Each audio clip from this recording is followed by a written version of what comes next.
Trinity, North Carolina. Sharon is watching there. Sharon, welcome to the conversation. Go ahead. Okay. Well, everybody's putting a bad spin on slavery, but this is just from my childhood. In the 1950s, we had, of course, my ancestry, my great-grandfather, grandfather, all owned slaves. But in the 1950s, we still had black people that lived on our property. But they had inherited that land whenever I guess they freed slaves. And they were a part of our family. We had some, we would even go eat with them. And they'd come to eat with us. And I can't say that my grandfather's great-grandfather was bad to his slaves because, like I said, they were still in the 1950s, and the only reason they left is because their house caught fire and it burned to the ground. And I'm assuming, and I don't remember back then, but I'm assuming they just sold their property. But I just don't think that everybody was cruel to their slaves, even though they were called slaves. And also, but Sharon, just to clarify, you're not saying slavery was a good thing. No, but I'm saying that everybody puts a bad spin on it, but I just can't see that everybody that had slaves was cruel. And I know that my grandparents, great-grandparents, were not bad to them, or they wouldn't have given them property. Okay. Joanne, Harvey, Illinois. On today's Washington Journal, we talk to journalists from Richmond, Virginia, Baltimore, Atlanta, Boston, Memphis, and Tampa, Florida, about local efforts to remove Confederate monuments.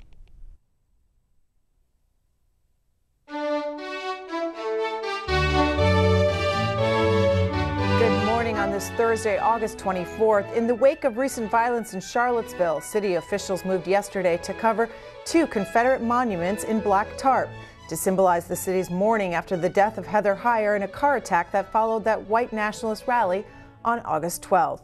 The moves in Charlottesville reflect efforts across the country. In Baltimore, 4 statues were removed overnight recently. And what to do in Stone Mountain, about Stone Mountain in Georgia, America's largest Confederate memorial, which the Smithsonian says was the site of the Ku Klux Klan's second resurgence. We'll get an update from reporters in cities across the country this morning on the Washington Journal about the arguments for and against these monuments. Well, we also want to get your point of view. What should be done about Confederate monuments? If you live in the eastern central part of the country, 202-748-8000. Mountain Pacific, 202-748-8001. Join us on Twitter as well at C-SPAN WJ, or you can go to facebook.com/C-SPAN. Good morning to you all. Start dialing in. Tell us what you think as we get an update from reporters across the country, city officials debating what to be done about these Confederate monuments. Do you believe they represent hate or history? We want to get your thoughts on that this morning. On Tuesday, the Washington Journal had a discussion about this with 2 professors. Johns Hopkins University political science professor Lester Spence was asked about the best approach to removing these monuments in Baltimore. Here's what he had to say. So the approach that the city had taken before was to actually have plaques next to the monuments, right, to put them in context. And these plaques were just put up, right? So before that statue was taken down, there was a plaque next to it basically saying that it was, that the statue was erected as part of a lost cause project devoted to the Confederacy and the white supremacy, right? And that was okay. Now that they're gone, I think what I would like to see is the base maintained, right? Where the statues themselves are removed, but the bases stay there in order to reflect, on the one hand, the fact that there was a political project dedicated to white supremacy that had a long history that's deeply tied with the creation of the nation. And then that there was another political project that was created in order to remove them. I think that's actually that was the best approach in this circumstance. I can imagine other potential approaches, whether maybe taking pieces of the statues, maybe maintaining them but erecting another statue next. There are a number of different choices that I think that people have in front of them, and the blessing is that this generates the opportunity to create more discussion about what we should be doing. That was Johns Hopkins University political science professor Lester Spence joining us on the Journal this past Tuesday. Also on the program was University of Alabama law professor Al Brophy, who discussed why removing these monuments is not so clear-cut. I think the monuments are largely relics of the bad old days, and I think it's important to leave them up so that we understand and remember that there were once people who were in charge in places like Charlottesville and Richmond, Virginia, and towns throughout the South and some in the North who wanted to celebrate the Confederacy and the war fought to maintain slavery. I sort of balance things a little bit differently, and I think it's important to preserve those monuments on the landscape so that people remember that there was once a celebration of the Confederacy and the war fought to maintain slavery. And what I'd say is, look at the conversations we're having now about what the Civil War was about, why people were celebrating and putting these monuments up. That is a great conversation. I think it's a great opportunity for learning, for national discussion. And I think that conversation largely goes away once we take those monuments down.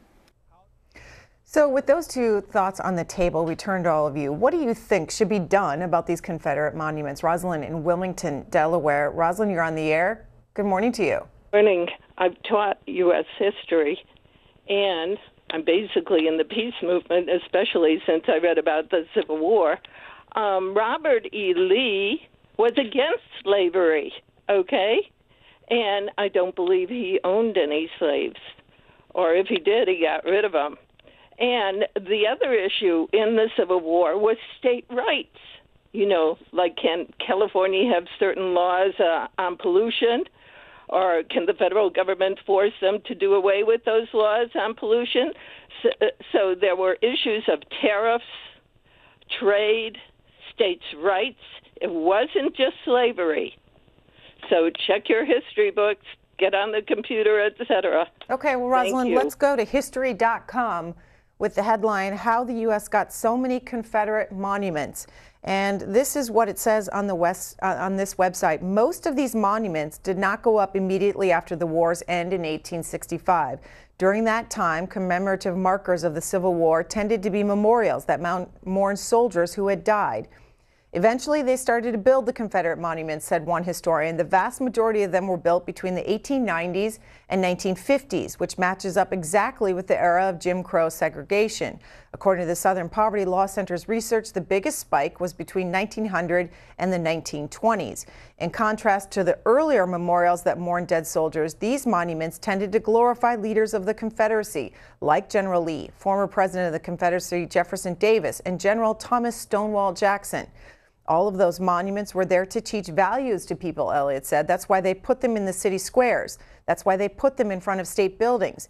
Many earlier memorials had instead been placed in cemeteries. The values these monuments stood for, he says, included a glorification of the cause of the Civil War. White women were instrumental in raising funds to build these Confederate monuments. The United Daughters of the Confederacy, founded in the 1890s, was probably the most important and influential group. In fact, the group was responsible for creating what is basically the Mount Rushmore of the Confederacy, a gigantic stone carving of Davis, Lee, and Jackson in Stone Mountain, Georgia. Its production began in the 1910s, and it was completed in the 1960s for $2 million. Albert in Hartford, Connecticut. Albert, what do you think? I think it is an affronty to the society today's norms. You could compare this with, say, they want to glorify what Hitler did in the Third Reich in Germany. I am an African-American man of 89 years old, and I don't think these statues should be exhibited at all because it goes back to a time when we were an enslaved people. So having said that, I say down with the statues, down with the statues. Okay. Kevin, Sandy, Utah. Kevin, it's your turn. Yeah. Tell us what you think. Yeah, I think these statues are basically to remind black people of their place. That was the reason they are erected. And I think they should come down. And Kevin, what do you think about the violence oh, we lost Kevin, so we won't know. We're going to Jack, who's in Providence, Rhode Island. Jack? Yeah, hi, good morning. Good morning. Some of them, yeah, good morning. Some of them should come down. Statues that, maybe some of the Southerners that were involved with the KKK, but others should stay, like Robert E. Lee. Robert E. Lee was against slavery, that's true. And also, too, he was considered probably one of the best battlefield strategists in the history of all warfare. He was offered the command of the entire Union Army by President Lincoln, the whole thing. And he turned it down because he felt that they were, wanted to invade Virginia. But one other key point, they should take the statue or picture, whatever, of Robert Byrd down, okay? And now I'm going to shock everybody. John F. Kennedy, if you go on the internet, he praised Adolf Hitler back, I think, around in the 1930s or 40s when he was a young man, calling him basically a legend. You can go on the internet for that. And furthermore, John F. Kennedy was friends with Werner von Braun, the brilliant German rocket scientist. Von Braun was in the SS, okay? He was friends with him because he had such brain power in mathematics that developed our rocket programs. They were sitting in a car together, okay, waving to crowds. He was friends with von Braun, a member of the SS. So let's take down his photograph. Okay, Jack there in Providence, Rhode Island. Richard Black writes in today's Washington Times, Richard Black, a member of the Senate of Virginia, a former U.S. Marine pilot and Vietnam War veteran, and also a member of the Virginia War Memorial Commission. And he writes, understanding the purpose of Confederate memorials.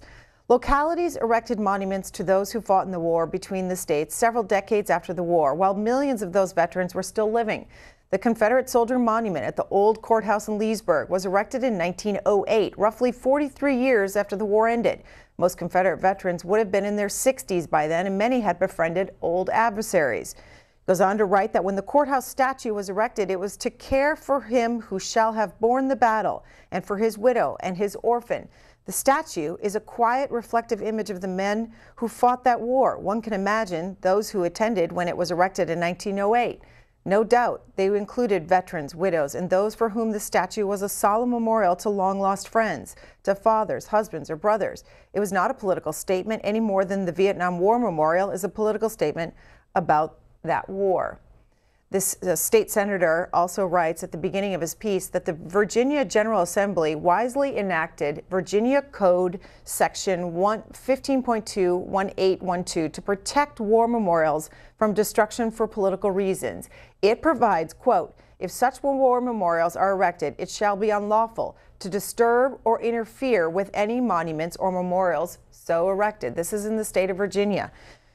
On the 106th anniversary of the birth of Jefferson Davis, the Arlington Cemetery Confederate Monument was unveiled before a large crowd of Northerners and Southerners on June 4, 1914. President Woodrow Wilson addressed a large crowd of Union and Confederate veterans who placed wreaths on the graves of their former foes, symbolizing reconciliation between North and South, the memorial's central theme. Those who paid the price in blood formed bonds of brotherhood for the benefit of America. We do them a disservice when we reverse those magnanimous acts of love and mercy. I have no doubt that statue removal would eventually invite removal of headstones from Confederate grave sites. There's always some new tool to perpetuate division and hatred. We should have the wisdom to respect our history and draw lessons from it, he writes. I oppose weakening the Virginia statute protecting war memorials. If bills attacking war monuments are introduced in the Senate, I will vote against them. Ann in Syracuse, New York. Ann, what do you think? Well, I think they should not even take the statues down, for one thing. And then, of course, then we're crying about what's happening down there in North Carolina, which I was with Donald Trump. Both sides were at fault. I watched it all on TV, and I just don't understand why you people are just crying and sticking up for one side. That's all I have to say. Jewel, North Hollywood, California. Jewel? I think they should take the statues down. I was, at one point, I didn't think that they should. But after giving it some serious thought, I believe they should take the statues down because they represent a history that is behind us, and we need to leave it behind us. And everybody needs to get on board with trying to bring the country together, and the people need to start talking so that we can get some understanding about each other, especially blacks and whites. Other cultures are coming into this country to live amongst us. And what is happening is there's a lot of confusion about what's going on. And black people we're at the center of all of it. There has been racism, there has been Jim Crow, there has been so much going on for years prior to others coming into this country.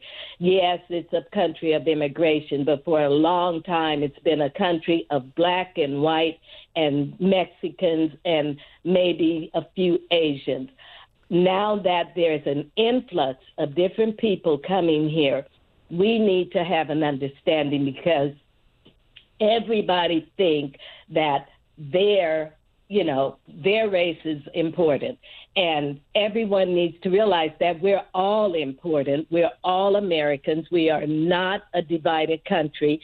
The racists need to either get a grip or find something else to do other than try to impede their ignorance upon other people. No one wants to hear it. Okay, Jewel, let me ask you. You said you changed your mind.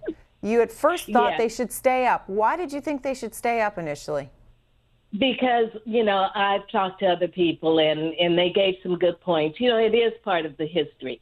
I think they should probably, some people have suggested that they get moved to someplace like a museum or something, like that. Right. I think something like that is a good thing for them. I don't think they should destroy them. They probably are worth a lot of money. So I think they should probably be kept where people can, get a clear understanding of the history, because at that type of place, they will lay out what it's really about and give people the history that is meant for it. Right now, it is like an eyesore for black people. It is something that, you don't want to see that. You don't want to keep being reminded. People say, oh, we need to forget. No, we're not going to forget. Now, we will put it aside, but it's not forgotten. Because and Jewel, I have to leave it there so I can get in some other voices. Terry, who's in New Bern, Tennessee. Hi, Terry. Yeah, hello? You're on the air, sir. Okay. The way I see it, if they're going to take all the statues... We're listening, Terry. You got to listen through your phone. Okay. The way I see it, if they're going to take all the statues down, they should take Martin Luther King's statue down, too. That be fair about it, that's what they should do. So that's the way I see it. How do you view Martin Luther King? Well, I got nothing wrong with it, but I mean, if they're going to be fair about everything, they should take all statues down, including his too. So do you equate the civil rights movement with Jim Crow laws? Yeah, well, I ain't got nothing wrong with that, but since they brought it all up about statues, they should take his down. To be fair about it, they should take his down too. Okay, Robert, Henderson, Kentucky. Robert, you're on the air, sir. Good morning, ma'am. Ironically, my last name is Lee, and I am the descendant of slaves here in Henderson, Kentucky. My feeling on this, ma'am, is that taking down statues or taking down flags is symbolic.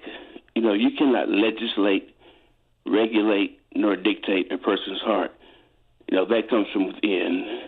So, like when the people were killed in Charleston in the historic black church, Mother Emanuel and Nikki Haley, Governor Nikki Haley took down the flag or presided over the removal of the Confederate flag. Yeah. That was all good and just. But Dylan Roof, there was still $400,000 raised for him on the internet for his defense. the police took him to have a burger afterwards.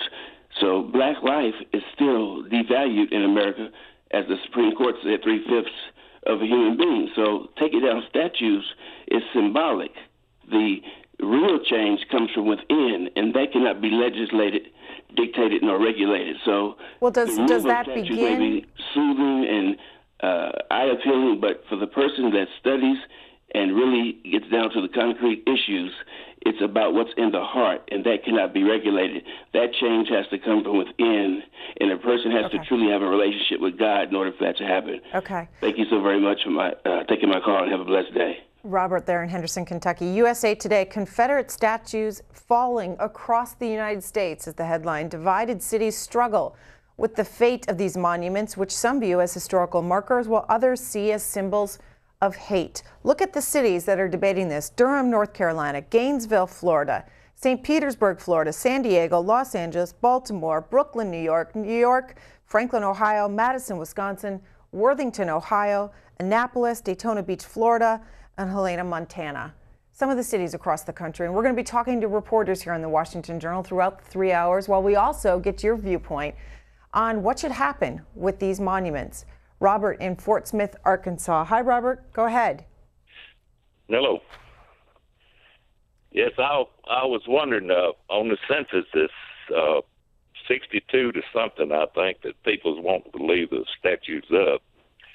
I'm beginning to wonder if they're after white supremacists or if they're after white people. It's just, who's they? This seems like to me that I've noticed this guy on television you had on there the other morning. It looks to me like they're trying to start a race riot, and they're pushing it too far. All right, Robert. Well, you mentioned polls. Here's the Washington Post with the Economist YouGov survey that was done August 13th through the 15th. Do you see statues of Confederate war heroes, that's Robert Lee, Stonewall Jackson, more as a symbol of Southern pride or more as a symbol of racism? 54% said Southern pride. 26% said symbol of racism. Ernestine in Oak Hill, West Virginia. You're next. Good morning, Good morning. Thank you for taking my call. This is not related to the statues. However, we celebrate Memorial Day every year.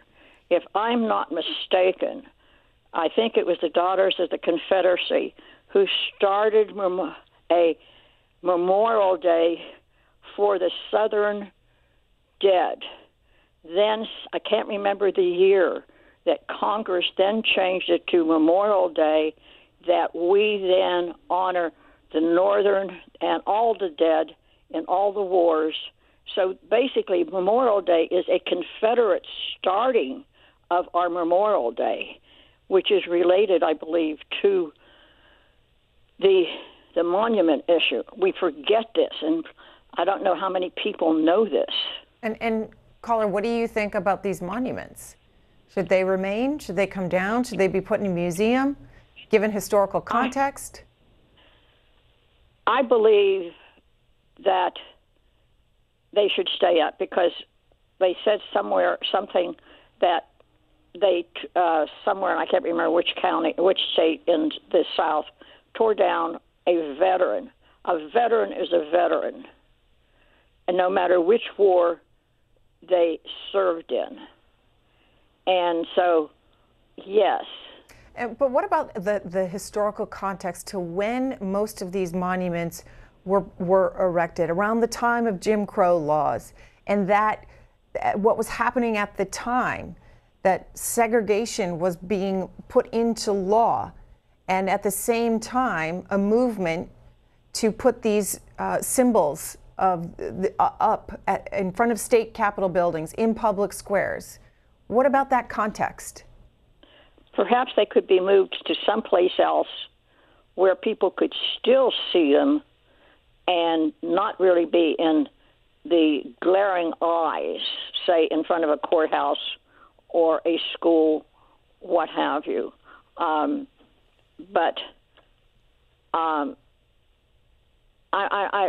mixed on this, really. Okay. Well, I'm going to leave it there just so we can go and hear from one reporter who's covering this debate in Richmond, Virginia. Soraya Wintersmith, who's joining us via Skype this morning from that area, is a Virginia State House reporter. And Soraya, just walk us through what monuments you have. Monument Avenue, it's a big tourist attraction in your area. And what is the debate right now? Oh, Greta, thank you so much for having me this morning. I really think it's important to start by saying that this conversation that Richmond is having is not a new one.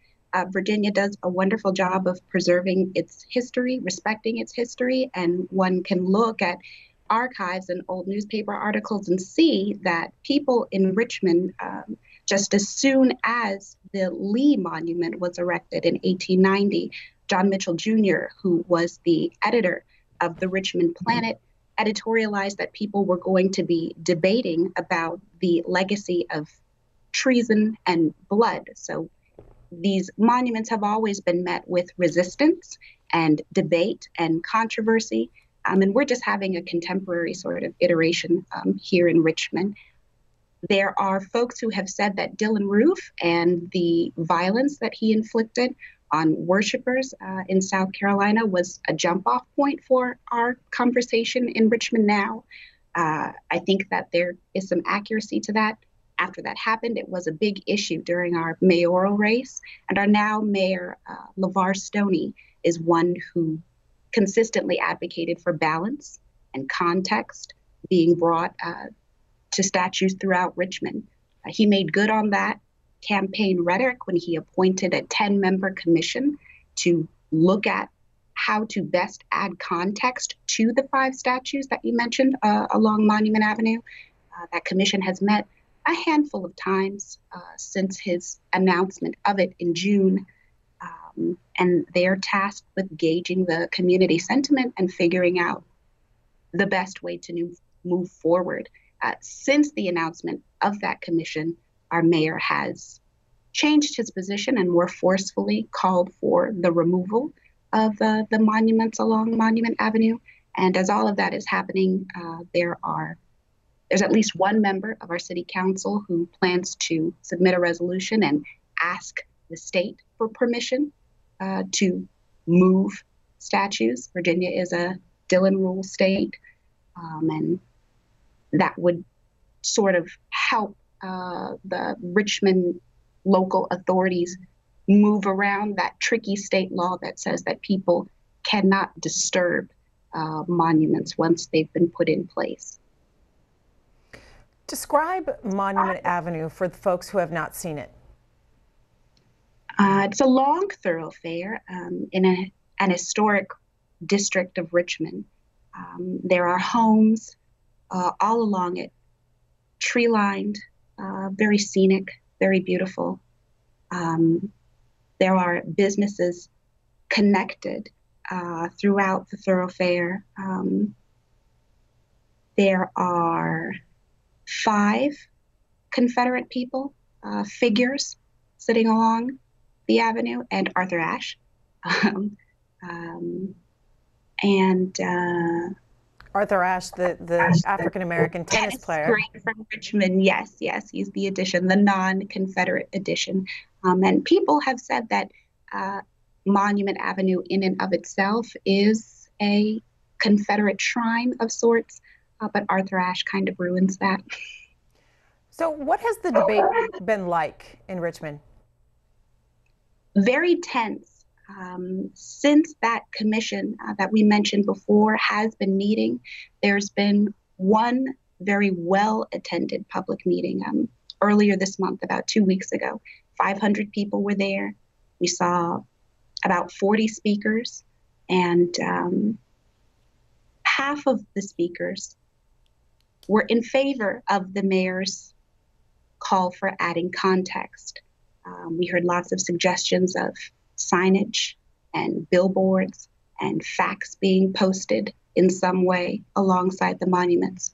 But about half of the other speakers at that meeting were still having a conversation about whether or not they should be touched at all and whether or not they should come down and be moved somewhere else. And it's all very, very tense. There are high emotions anytime that anyone talks about it, and that's just because it's such an old and closely held issue here in Virginia. Yeah, the Richmond Free Press, which is the city's largest Black-owned media outlet, had an editorial writing, "We ask Mayor Stoney, the commission, and our readers, what context can possibly change the statue's meaning and message from what was meant when they were erected following a bloody civil war fought to keep Black people in bondage? And what can possibly change their present context as tributes glorifying racist, un-American traitors who chose to break off from the United States of America and start a war of secession rather than acknowledge the freedom and humanity of people of color?" I understand there's another public meeting coming up. What do you think will happen then? September 13th? That's correct. So much has transpired in between this last meeting and September 13th. I have spoken to one member of the commission who said that they have asked for a cooling down period because we just don't know. We certainly haven't seen anything like what happened in Charlottesville, but emotions are high. And I know that there are people in the community who felt like they didn't want to participate in the conversation because removal was not an option. And now that it is, perhaps we will see more people more forcefully come out and speak in favor of removal the way that we've seen in other states across the country. But I wouldn't dare try and predict. Soraya Wintersmith, Virginia State House reporter with WCVE there in Richmond. You can follow the reporting if you go to ideastations.org or on Twitter at WCVE. Thank you for an update out of Richmond. Appreciate it. Thank you so much, Greta. And back to your thoughts on this. The president, Mr. Trump, on Tuesday, had a rally in Arizona where he talked about this debate that's being waged across the country. Here's what he had to say. In the proud tradition of America's great leaders, from George Washington, please don't take his statue down, please. Please. Does anybody want George Washington's statue? No. Is that sad? Is that whole sad? To Lincoln, to Teddy Roosevelt, I see they want to take Teddy Roosevelt's down too. They're trying to figure out why. They don't know. They're trying to take away our culture. They're trying to take away our history. And our weak leaders, they do it overnight. These things have been there for 150 years, for 100 years. You go back to a university and it's gone. Weak, weak people. President Trump on Tuesday there. Do you agree with him, or do you believe that these symbols should come down, that they represent racism, hate? Rob in Clayton, Missouri, good morning to you. What do you think? Yes, ma'am. Good morning. How Good morning. You doing? Okay. Look, in our country, racism has created a civil war that killed more people than all of our wars combined. But this is not just limited to the United States. White imperial supremacy from 1898 to 1975 was driven out of every single country in the Far East, whether it was violent or non-violent revolution, starting with China and ending with Vietnam in 1975. Every single country in the Middle East under Gandhi, Egypt, India, white imperial supremacy was driven out. 53 countries in Africa, with South Africa being the last in 1993, white imperial supremacy racism was driven out. You cannot make evil and good compatible. This is a wonderful country. I'm a Vietnam veteran. Democracy is a wonderful idea. But when we try to make people accept bigotry, hatred, and racism worldwide, it's been proven to be a failure. It will not survive here if we bring that insanity back. It must be stopped. The world is too intelligent these days. They will not allow it. If you remember last week, Mrs. May, the British Prime Minister, Angela Merkel denounced what we are trying to do here with this garbage. It has to stop. Okay, Rob, we're on Washington Journal's Twitter page conducting a poll with all of you. What should be done about Confederate monuments? Take them down, keep them up. A couple of responses from a couple of viewers here. One saying, if they are to come down, could there be a compromise? I know, dirty word, and put it in a historical museum to educate people. And Jan Ness says, if people say they're a part of history, then put them in a museum with the rest of history. Eddie in Los Angeles. Hi, Eddie. Hey, how you doing this morning? Good morning, Miss Greta. Good morning. Gee, where can I go with this? I'm a Vietnam vet also, so I have a thing about the enemy being put on a pedestal as such. But the monuments are one thing, Greta, but in this country, Confederacy was actually implemented into our government. So they might have lost the battle, but they actually won the war. And how so? How so? Well, if you look at the government policies that happened after the Civil War to the black folks, even the first Civil Rights Bill of 1871, if you go to the Congressional Act of 1871, and that was the second Civil Rights Bill, if that was to win, if that was to be implemented, they was going to change this country into a corporation. That's a Congressional Act of 1871. So if you look at the redlining, the way we've been done with banking, everything has happened after the Civil War was implemented. All of those, how can I say it, racial containment, our government implemented it. Now, the cool part about it is we allow the South to write the textbooks for our children. Now, how does that happen? How does the one that loses the war write the textbooks? Okay. James in Jessup, Maryland. What do you think, James?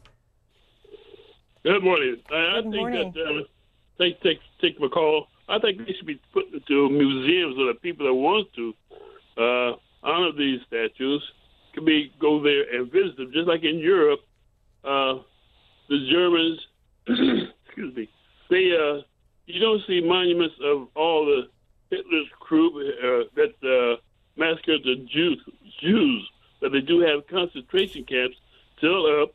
Matter of fact, I visited a few that you can still go there and smell the stench, the smell of around the furnaces.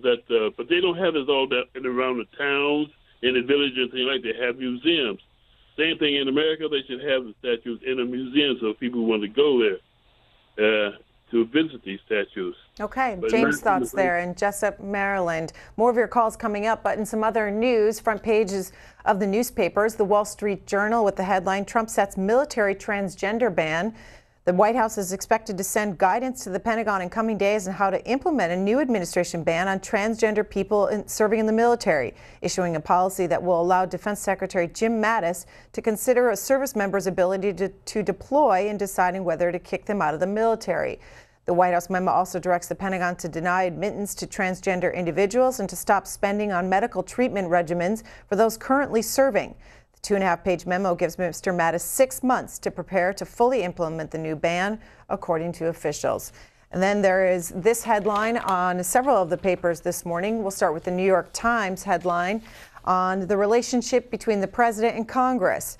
Trump's shutdown threat risks splitting his party. Congress challenged to pay for border bill at his Arizona rally the other day before a critical legislative period when lawmakers return in September. The Washington Post, Trump Congress, conflict escalates. The wall may upend difficult GOP agenda. Lawmakers counter threats over shutdown and primaries. And then you have this in the papers on that. On the Trump's shutdown threat in Arizona, it says that Mr. Trump has asked Congress to allocate $1.6 billion this year toward building a wall along the roughly 1,900-mile border with Mexico. Currently, a mix of barriers from chain link fences and steel walling that keep people from crossing to steel beams to stop vehicles stretch across about 650 miles of the border. So far, Congress has provided $341 million this year to repair and bolster the existing border barriers. Overall, the Trump administration is seeking $3.6 billion for the border wall over the next two fiscal years. And in the past, however, Mr. Trump has said there is no need for a wall along the entire border. The Wall Street Journal and the New York Times editorial boards have something to say about this prospect. The president turns on his own, says the New York Times. Mr. Trump's larger problem, which is America's problem, is, as is now clear, an absence of any plausible governing vision.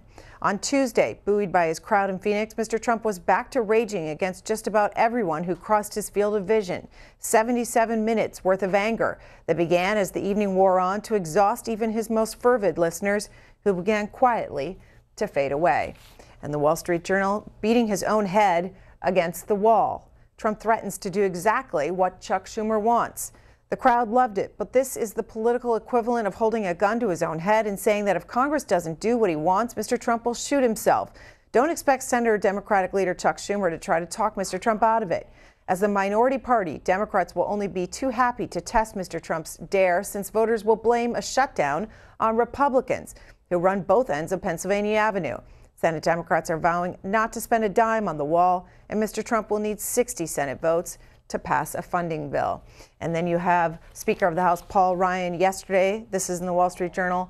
President Donald Trump's threat to shut down the government if Congress doesn't approve funding for a wall along the Mexico border raised alarm among some GOP lawmakers. Lawmakers returning to Washington in early September have 12 legislative days, with both the House and the Senate in session before the government's current funding expires on October 1st. Lawmakers from both parties had expected Congress to pass a stopgap 2 or 3 month spending bill, but Mr. Trump's remarks raised fresh questions about the path forward.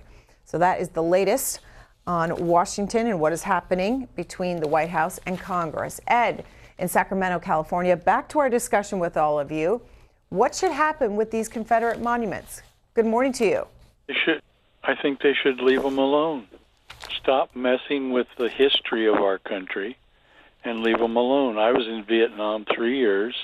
I didn't ask people what color they were when they were wounded.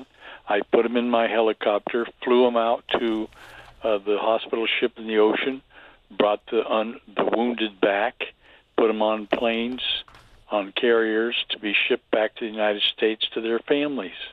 We still have that. We still are going to be doing that.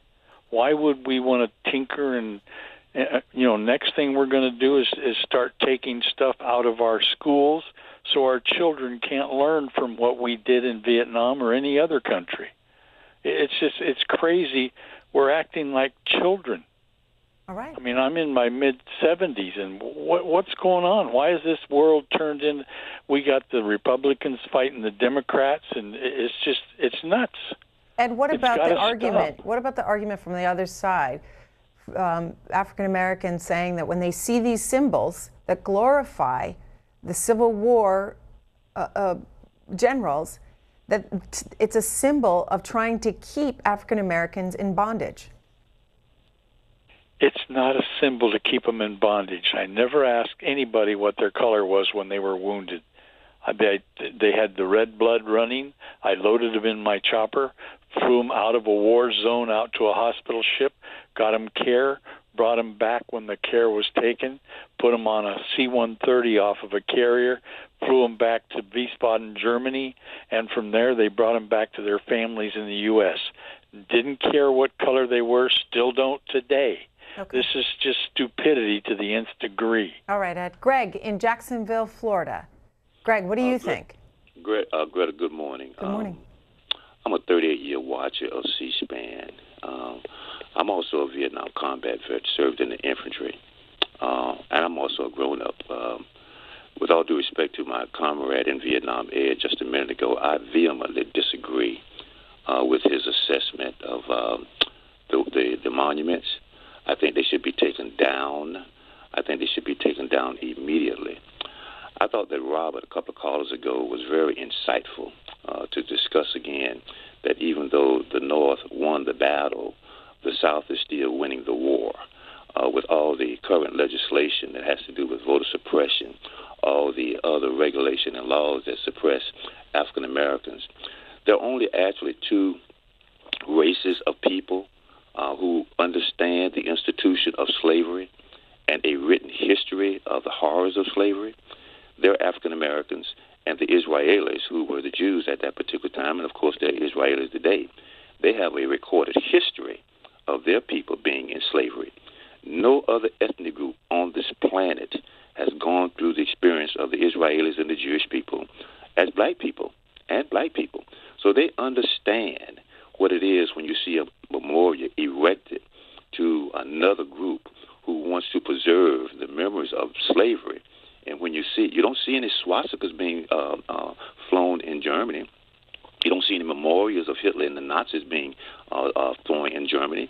In fact, the German people have sought to eradicate any kind of historical memory of the Nazis, given what they did to the Jewish people. So in America, it should be the same thing. We should move these memorials because it is an affront to African-American people who was in the institution of slavery. And my very last point, very quickly, any other ethnic group who comes to America, if the color of their hue is not black, then they're considered white. Mexicans, Italians, whatever. If their color is still brown, they still are considered white. They can move into any neighborhood that they can. They can also get the best jobs that they can. And our people, whose color is still darker, we're still carrying from the South the horrors and the memories of not only being African-American people, but considered 3/4 of a human by being property and being owned. So I disagree with Ed vehemently. And any other caller who calls to talk about, again, preserving a memory of a people who only look for a fair and a square deal that President Franklin Roosevelt tried to give us after World War II. Appreciate you taking my call. Greg there in Jacksonville, Florida. Gil, Jamestown, North Carolina. Gil, share your thoughts with us. Hi, good morning, Greta and C-SPAN listeners. About 4 or 5 calls back, a woman made a statement that Memorial Day was a Confederate holiday. There is nothing further from the truth than what she said. It's absolutely wrong. Memorial Day was started by ex-slaves in Charleston, South Carolina in 1865 to honor those soldiers from the Union Army that were killed. And Memorial Day in the South has been de-emphasized for many, many years. So let's get the facts straight about how Memorial Day started. And her statement was wrong and couldn't be farther from the truth. And Gil, where did you get regarding the statues? Hold on though. Where'd you get your information, just so others can look at it? Oh, this has been documented, and you can go to various sites and look up the origins of Memorial Day. Yep. Okay, 1865, Charleston, South Carolina. That's all you have to do. There are numerous sources. Yes, ma'am. Okay, go ahead with your thoughts on the monuments. Right, now on the monuments, my thoughts on the monuments are this. They should take down all the monuments that honor the Confederate, Confederacy, monuments that honor the Union. Take them all down. And what I would suggest is to tell the truth in historical museums, stop mythologizing, and hyping, what happened during the Civil War. Show pictures in the museums of Antietam and Gettysburg, and like some of the callers have said, in the Civil War, more were killed than all the wars that the U.S. has fought in. Tell the truth in museums. Don't have any of these statues anymore, and just tell the truth and educate the populace, and then also have sort of ecumenical kinds of gatherings and reconciliation so we can get past, all the hate and bitterness that's still very prevalent in both the South and the North. Okay, so Gil. That's my comment for today. All right, Gil. History.com says this. It is unclear where exactly this tradition of Memorial Day originated. Numerous different communities may have independently initiated the memorial gatherings. Nevertheless, in 1966, the federal government declared Waterloo, New York, the official birthplace of Memorial Day. Waterloo, which first celebrated the day on May 5th, 1866, was chosen because it hosted an annual community-wide event during which businesses closed and residents decorated the graves of soldiers with flowers and flags. On May 5th, 1868, General John Logan, leader of an organization for Northern Civil War veterans, called for a nationwide day of remembrance later that month. The 30th of May, 1868, is designated for the purpose of strewing with flowers or otherwise decorating the graves of comrades who died in defense of their country during the late rebellion and whose bodies now lie in almost every city, village, and hamlet churchyard in the land, he proclaimed. The date of Decoration Day, as he called it, was chosen because it wasn't the anniversary of any particular battle. On the first Decoration Day, General James Garfield made a speech at Arlington National Cemetery, and 5,000 participants decorated the graves of the 20,000 Union and Confederate soldiers buried there. Many northern states held similar commemorative events and reprised the tradition in subsequent years. By 1890, each one had made Decoration Day an official state holiday. Southern states, on the other hand, continued to honor their dead on separate days until after World War I. Memorial Day, as Decoration Day gradually came to be known, originally honored only those lost while fighting in the Civil War. But during World War I, the United States found itself embroiled in another major conflict, and the holiday evolved to commemorate American military personnel who died in all wars. That's on history.gov, and as that caller said, you can find other sources as well. Rick in Santa Fe, New Mexico. Hi, Rick. Hi. Maybe somebody's already suggested this, but I must have missed it. But why wouldn't you just change the plaques to tell the truth? The statues are part of our infamy. Just don't make them out to be heroes. Tell the truth. Yeah, Rick, and that's for an unjust cause. And that is part of the debate that's happening in different cities across the country. I mean, that's what the mayor of Richmond originally said. Give these monuments context. Right. It seems like it'd be, more truthful. It's part of our history, and just tell the truth, like the last caller said. Okay, John, Sodas, New York. Hi, John. What do you think? Good. How are you? Morning. Good morning. I think they should be taken down and placed in a cemetery or a graveyard, because there's too much hate and too much division amongst people. And I don't think none of that should be glorified with all the pain, the lynchings and the beatings. All that stuff is just go put right in the graveyard, and they should be replaced with maybe Florence Nightingale or Hank Aaron, Jackie Robinson, Neil Armstrong.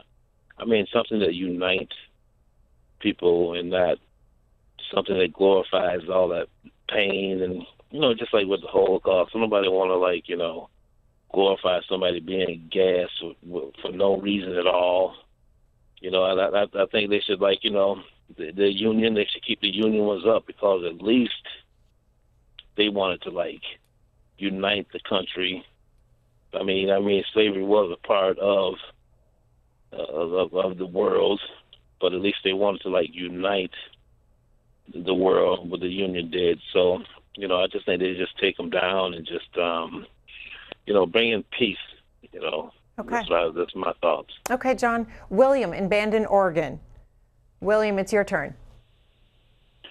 Yes, I'm calling from Bandon, Oregon, and I just wanted to say earlier in your program you gave some good points, some good reasons for keeping the statues. Why they were put there in the first place was not actually for racist reasons back in 1918 or whatever. It was to commemorate the lives that were lost, and it wasn't really a political thing back then, as it was explained.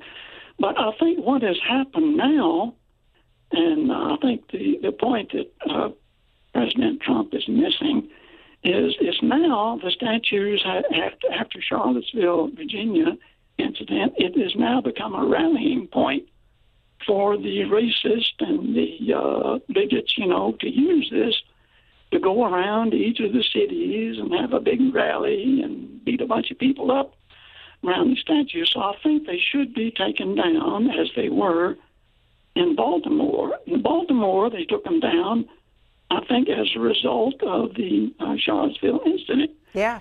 So within days. Pardon? Within days of that Charlottesville incident, and in the middle of the night. Right, and I think the reason the mayor did that in Baltimore, not necessarily because it was something that made black people feel they had to look at. But because now because of what's happened, it's really the racists are using this as a rallying point, and because of that, I don't think the statute will just have to come down or put someplace where the racists can't, have a big rally around that and use it to beat people up. Okay. And that's all I wanted to say. Thank you very much. William there in Oregon. Jamesy in Tallahassee, Florida. Good morning. You're on the air. Okay. Well, I actually think that they should be messed up, and/or it should be up to the citizens and the cities and, the municipalities. I don't think that, it should be done in the dark. I don't think that they should be vandalized or anything like that. I mean, I understand that a lot of people want to whitewash the history, literally, and the Democrats were on the wrong side of that war, because they were the ones that were for not abolition. So, there's too many people that died during that war. And my problem, I'm a mixed family. I'm part American Indian, Norwegian. My husband is black. Mm-hmm. We have black children. Farrakhan gets up there and Black Lives Matter and all these people talk about killing white people and stuff, and my children go around saying, hey, that's my family. So people are not paying attention to everything, and I really think that it's the media and the politicians that fuel all this, along with, some hateful people that do all their craziness, So I don't think that everybody collectively, that just a few people and the tyranny of the minority should, demolish all of our history, and the Democrats, they didn't mind all these years, but all of a sudden they mind now. Now they want them down after they've been there in Washington, D.C. for over 30-some odd years. But they were on the wrong side of history, and I wish everybody did read history and really did find out, and I'm not even represented at all as far as in Congress in any way, as far as being an American Indian. So, I don't have any issues with it. They're just stones. And if it is to, commemorate, people that died, over 600,000 people died, paid in full for that. And we're the only country on this entire planet that actually turned itself inside out and against itself in order to do the right thing. And okay. All right, caller, I'm going to leave it there so we can go to Baltimore. Joining us from there is Pamela Wood. She is a politics reporter with the Baltimore Sun to talk about what the debate is like in that city. And Pamela would just explain what monuments are there in Baltimore and what the arguments are for and against and what action city officials have taken. Good morning. Yes, in Baltimore and Central Maryland, we've had several monuments with Confederate ties be taken down over the course of the past week or so. In the city of Baltimore itself, there were 4 monuments that were taken down without notice, surprisingly, in the middle of the night.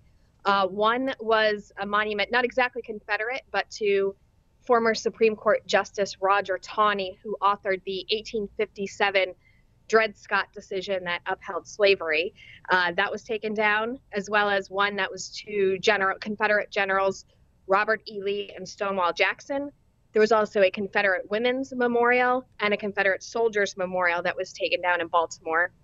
Then a couple of days later, there was a Justice Taney statue on the grounds of the Maryland State House in Annapolis that was removed. And then just this week, there was one in the suburb of Ellicott City in Howard County. Their courthouse there had a Confederate memorial to local soldiers that also was taken away in the middle of the night. Let's talk about the former Supreme Court Chief Justice Taney, because it was the Dred Scott decision that he wrote in 1857 that gives him this significance. And what he wrote then was neither the class of persons who had been imported as slaves nor their descendants, whether they had become free or not, who had for more than a century before been regarded as beings of an inferior order and altogether unfit to associate with the white race, either in social or political relations, and so far inferior that they had no rights which the white man was bound to respect, and that the Negro might justly and lawfully be reduced. I lost the connection there, but I believe you're talking about the Dred Scott decision. Yes, it upheld slavery. It ruled that Black Americans had no human rights whatsoever, compared slaves to merchandise. It's largely regarded as the worst Supreme Court opinion ever written. And it's been controversial. Justice Taney, for years, there have been multiple attempts to remove his statue from the State House that have been shut down over the years, but it took on new significance after the events in Charlottesville. There was a public safety concern, really, that this statue could become a flashpoint, as the statue in Charlottesville did. Well, what is next, Pamela Wood, for the city and the surrounding areas? Well, there are now a bunch of pedestals with no monuments on them. So there has to be a discussion in the community of what comes next. Should there be something to replace these monuments? Also, the matter of what to do with the ones that have been removed. Most of them are in storage right now. In Howard County, their Confederate memorial, it's going to go to a museum that has an exhibit called a Divided County, I believe, that talks about both sides of the Civil War. So that one has a home. The rest of them don't have homes. There's empty pedestals. So I think that's the next step to figure out what should be honored in our public squares. And who will decide the fate of those statues and what they're replaced with? It's going to be up to the government. I suppose in Baltimore, the mayor and the city council. In Annapolis at the State House, there's a group called the State House Trust that makes decisions on what happens inside the building, on the grounds around it. That some top officials in state government will make that decision. They take it very seriously. It's the oldest state house still in legislative use in the country. So it's somewhat of a living museum. So there's going to be serious discussions about what happens next there. Pamela Wood, Baltimore Sun political reporter, thank you for the update. Thank you for having me. And we are at the top of the hour here on the Washington Journal. We're going to continue for the next two here of our program, getting your thoughts on what should be done about these Confederate monuments, getting reports from political reporters across the country where the debate is happening. Should they remain, or should they be put in a museum or a cemetery, taken down? In the situation in Baltimore, as we just learned, many of them are in storage until the city can decide what to do next. What are your thoughts on this? Let's go to Stan in Billings, Montana. Stan, good morning to you.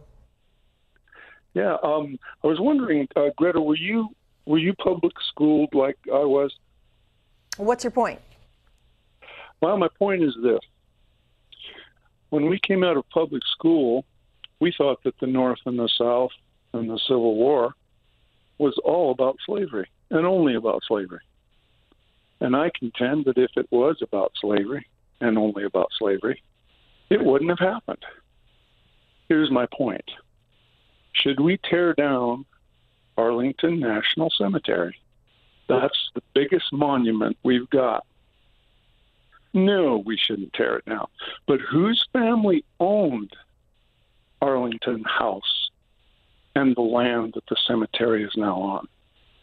The family lineage of Robert E. Lee. They owned it. It was taken away from them. That's when they started to bury the dead there. Now, my point is this.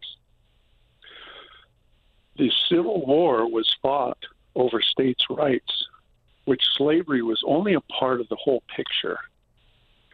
When Lincoln contacted General Garibaldi, the Italian general who had successfully put down 2 civil wars, Garibaldi told him, "You are going to lose because you do not have the moral victory. The South will defeat you." Why don't I have the moral victory? He says, because states' rights outweighs anything you've got, unless you talk about slavery. If you turn this into slavery, you will have the moral victory, and your chances of winning will be much greater. So what it started out as is not what it ended up to be. Stan, can I get your... Still fighting the...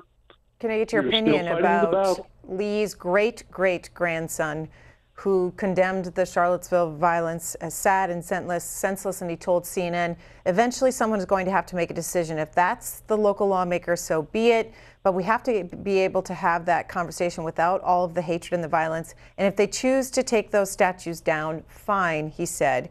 Maybe it's appropriate to have them in museums or to put them in some sort of historical context in that regard. Yeah, well, here again, do you want to tear down Arlington? And that's where you're eventually going to go. Okay. Stan, his thoughts there. Tricia in Lords Valley, Pennsylvania. What do you think, Tricia? I think if we keep drawing the line between black and white, we keep pointing out our differences. This issue at this point in time, after this country elected a black man president twice, 2 terms, we still can't get over it. It seems instead of bringing us together, it has divided us again. For Baltimore to go in the middle of the night and take down statues is a scary thing, a very scary thing. It's reminiscent of lynching. What we need to do, Baltimore, is the statues you took down, I suggest they be brought to the new African American History Museum in Washington, D.C., to stand outside as a guard to protect that part of American history, shameful as it is, but to bring the attention to all of us that it is behind us. For those, Tricia, that believe the symbolism represents hate, what kind of message would that send to have them outside of the African American Museum here in Washington?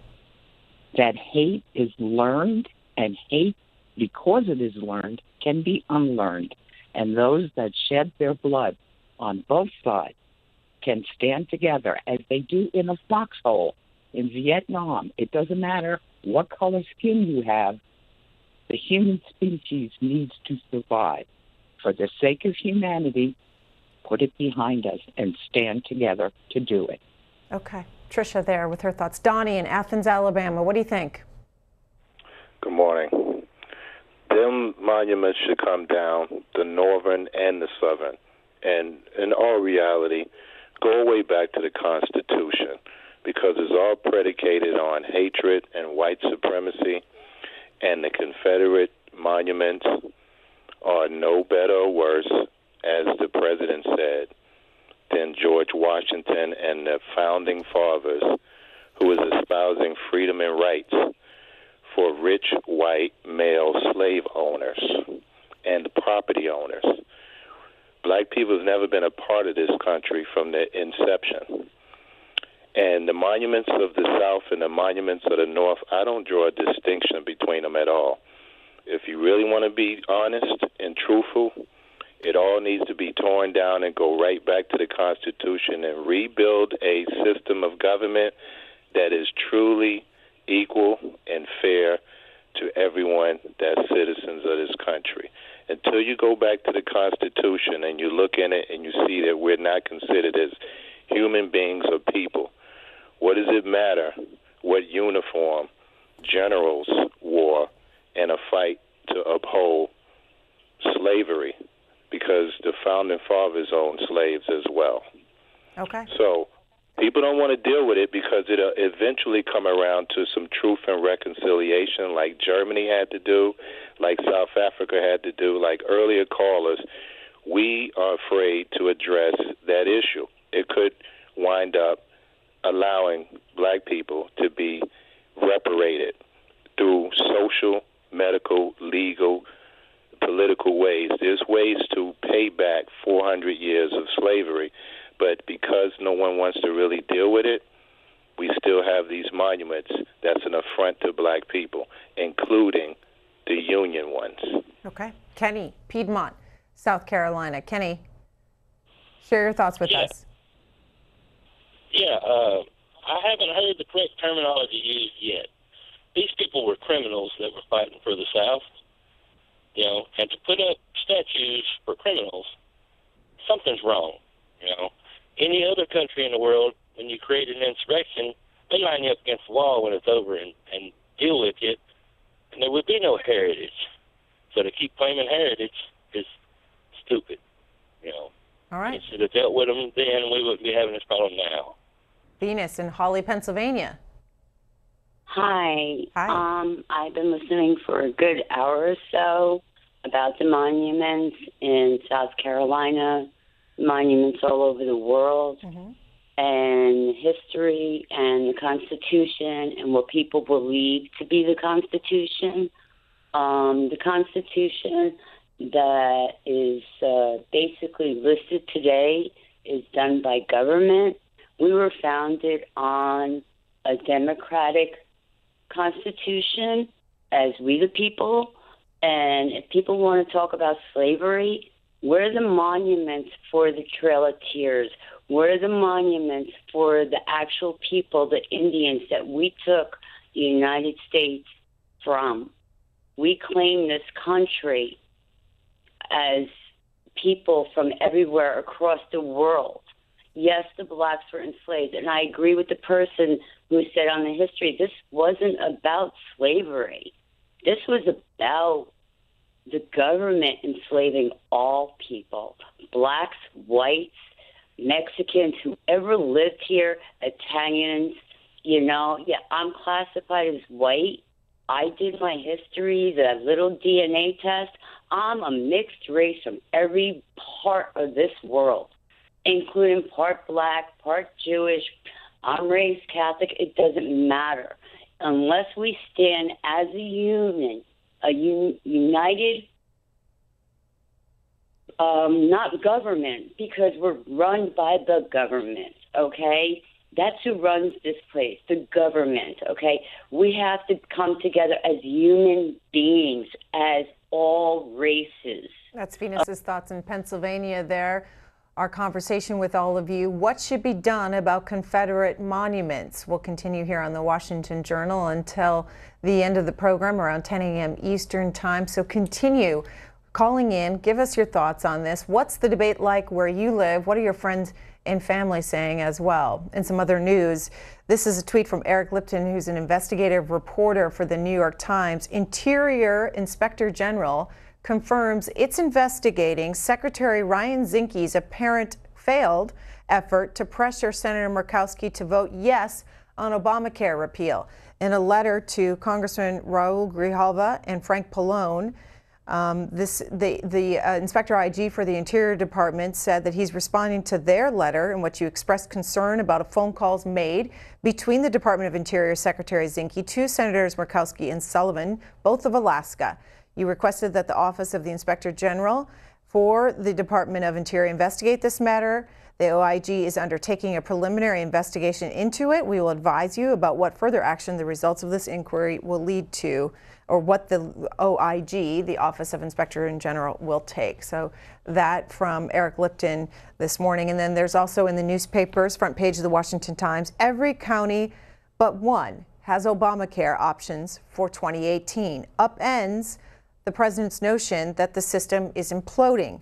As it stands, customers in every U.S. county except one, Paulding County in Ohio, will have at least one insurer on their web-based exchanges set up by the 2010 Affordable Care Act.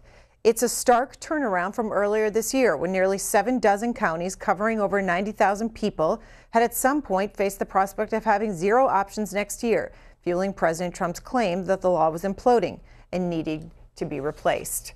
So that on healthcare in the papers this morning. Then the New York Times says this on the situation in Yemen. A slow death. After 2.5 years of war, little is functioning in this country of Yemen. Repeated bombings have crippled bridges, hospitals, and factories. Many doctors and civil servants have gone unpaid for more than a year. Malnutrition and poor sanitation have made the Middle Eastern country vulnerable to diseases that most of the world has confined to the history books. In just 3 months, cholera has killed nearly 2,000 people and infected more than 500,000, one of the world's largest outbreaks in the past 50 years. Front page of the New York Times if you're interested in learning more. And then Republicans are taking their tax reform pitch to Fortune 500 companies. The Speaker of the House, Paul Ryan, in Oregon yesterday talking to Intel.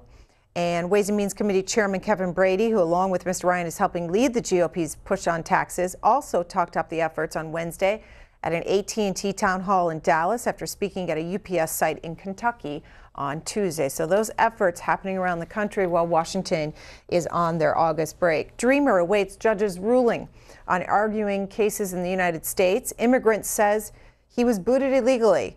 A federal judge said Wednesday he will rule as soon as next week whether to allow the first Dreamer deported under the Trump administration to return to the United States to argue his case that border agents ousted him illegally.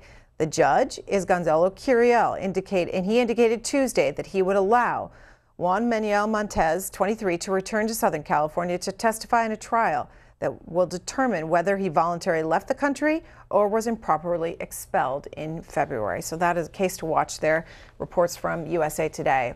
And then a story on Senator Robert Menendez, Democrat of New Jersey. He has been denied reprieve from his corruption trial to cast Senate votes in September when Congress returns. His lawyers made 3 requests: delay the start of the trial until after the fall congressional session, agree to postpone the trial on days when a key vote would be taking place, or have the judge formally explain to the jury that the senator could not be in court because he was in Washington. The judge dismissed all 3 requests. Postponing the trial on certain days would have added to its length, a factor that matters more in this case than usual. Should Mr. Menendez, a Democrat, be found guilty and removed from the Senate, his replacement would be appointed by the sitting governor. If that happens before January 17th, Governor Chris Christie, a Republican, will most likely appoint a member of his party, tipping the Senate 1 more vote in the Republicans' favor. Should it extend beyond Mr. Christie's tenure, the next governor, potentially Philip Murphy, a Democrat who's leading in the polls by more than 20 points, would make the appointment. Jury selection ended on Wednesday with a panel of 6 men and women set to decide whether Mr. Menendez accepted bribes as part of a scheme to trade political favors and influence for luxury vacations, campaign donations, and expensive flights. That is some of the news in the papers this morning across the country. Back to our discussion with all of you. What should be done about Confederate monuments? Let's go to Ed in Winchester, Virginia. Hi, Ed. Hi, Greta. How are you this morning? Good morning. What do you think about this debate? Well, I don't think we should remove the statues. I think by making this an issue now, we are giving what we call the alt-right now, but the Nazis and the KKK and the people who really just hate other people. We've given them something to hold on to, and we're letting them. And if you listen to what they were saying on their Tiki Torch March on Friday night, they were saying down with Jews, Jews, Jews, Jews. These are Nazis. These are Nazis, and we're giving them something to hold on to. What happened in Charlottesville should have never happened. I blame the governor of the state, and I blame the mayor of Charlottesville. Why? Here's why. What could they have done? You don't have an organization like that plan a rally. Look at what they were carrying. They were carrying tiki torches. They weren't carrying torches that are wound up with cloth and stuck in kerosene and lit on fire.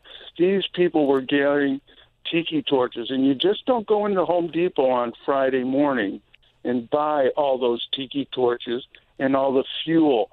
This is a well-organized thing. We know if there's going to be a rally like this, there's going to be opposition. We should have had the National Guard there. We should have had a parade route laid out for these people to let them constitutionally gather and speak what's on their mind. We don't like it, but we have to let them do it because we have a constitution that gives them the right. We should have separated the 2 groups with barricades and National Guard, and that never would have happened. That young girl would have never been killed if our governor, and it doesn't matter if he's a Democrat or a Republican, stop this. And he should have been ready for it. The march on Friday night was not a planned march where they applied for a permit. They broke the law. They should have had their permit revoked Friday and stopped before the march even started on Saturday. Okay. And all of that. Okay, Ed. Carol, Shepherdsville, Kentucky. Carol, it is your turn to tell us what you think about these Confederate monuments. Well, yes. Hi. Yes, I really don't believe they should come down. I mean, where does this all stop? Our country was young. We went through forming this country, and by the way, you know, my background is part of all of it. The North and the South during the Civil War, we were on. My family was on both sides.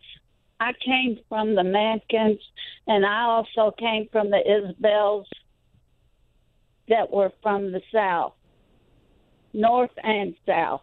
They both fought. I mean, I didn't know any of them. I just know I came from them. And to argue about any of this and have these hate groups, and President Trump was right. On both sides, there's hate, and I don't understand it because I don't hate anybody. Okay, Carol, History.com says this about how the U.S. got so many Confederate monuments. While every statue in every town has a different origin, taken together, the roughly 700 Confederate monuments in the United States tell a national story. Many of these commemorations of those on the losing side of the Civil War are a lot newer than one might think. According to the Southern Poverty Law Center, which compiled a list of these monuments last year, these monuments are spread over 31 states plus the District of Columbia, far exceeding the 11 Confederate states that seceded at the outset of the Civil War. Most of these monuments did not go up immediately after the war's end in 1865. During that time, commemorative markers of the Civil War tended to be memorials that mourned soldiers who had died, according to Mark Elliott, a history professor at the University of North Carolina. He said eventually they started to build Confederate monuments. The vast majority of them were built in the 1890s and 1950s, which matches up exactly with the era of Jim Crow segregation. According to the Southern Poverty Law Center, the biggest spike was between 1900 and the 1920s.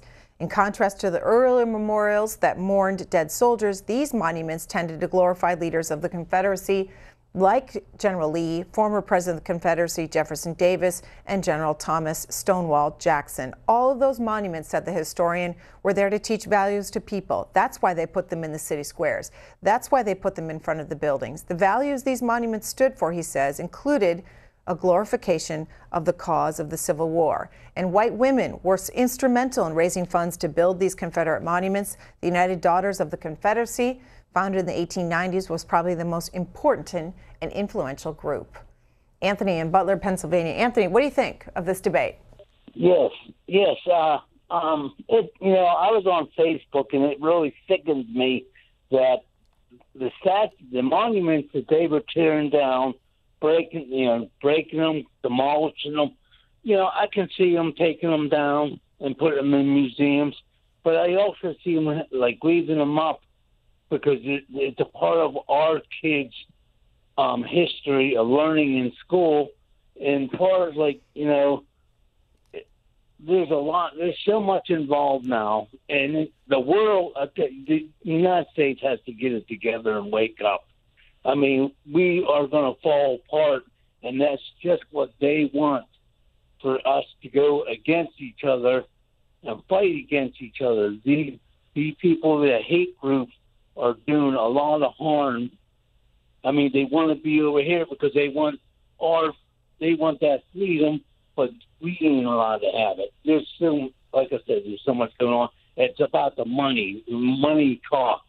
All right, Anthony. Jerry in Dalton, Georgia. Good morning to you. Good morning, Greta. I'm from the South, grew up in the South, been living in the South all my life. They absolutely should go away.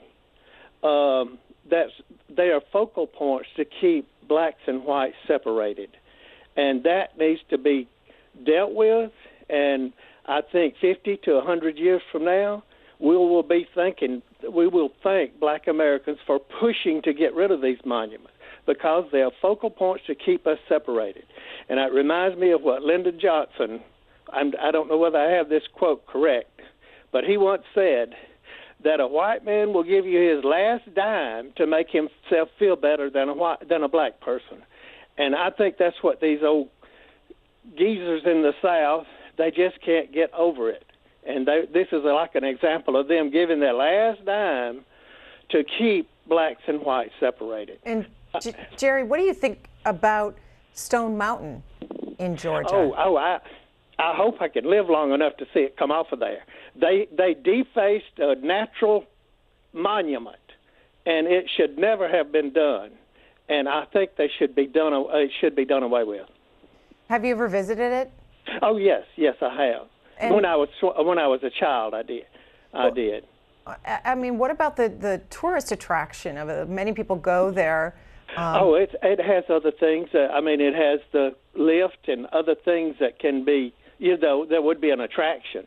What would you replace it with? I hope they can just sand it off. I don't guess they could. It'll always be marred forever, I guess, but I wish that they could make it look natural again. That's what I would like. Okay. That's what I would prefer. Jerry, and I don't know what all of these other monuments what they should do with them. I mean, if they want to hold on to that and put them in museums, destroying them would be fine with me. But putting them in museums, if they got to have that, that would be fine. All right. Well, Jerry, you hang on the line and others, because we're going to go now to Atlanta, Georgia. Greg Bluestein is joining us on the phone, political reporter with the Atlanta Journal-Constitution, to talk about Stone Mountain. Greg Bluestein, explain the significance and the physical scale of Stone Mountain in Georgia.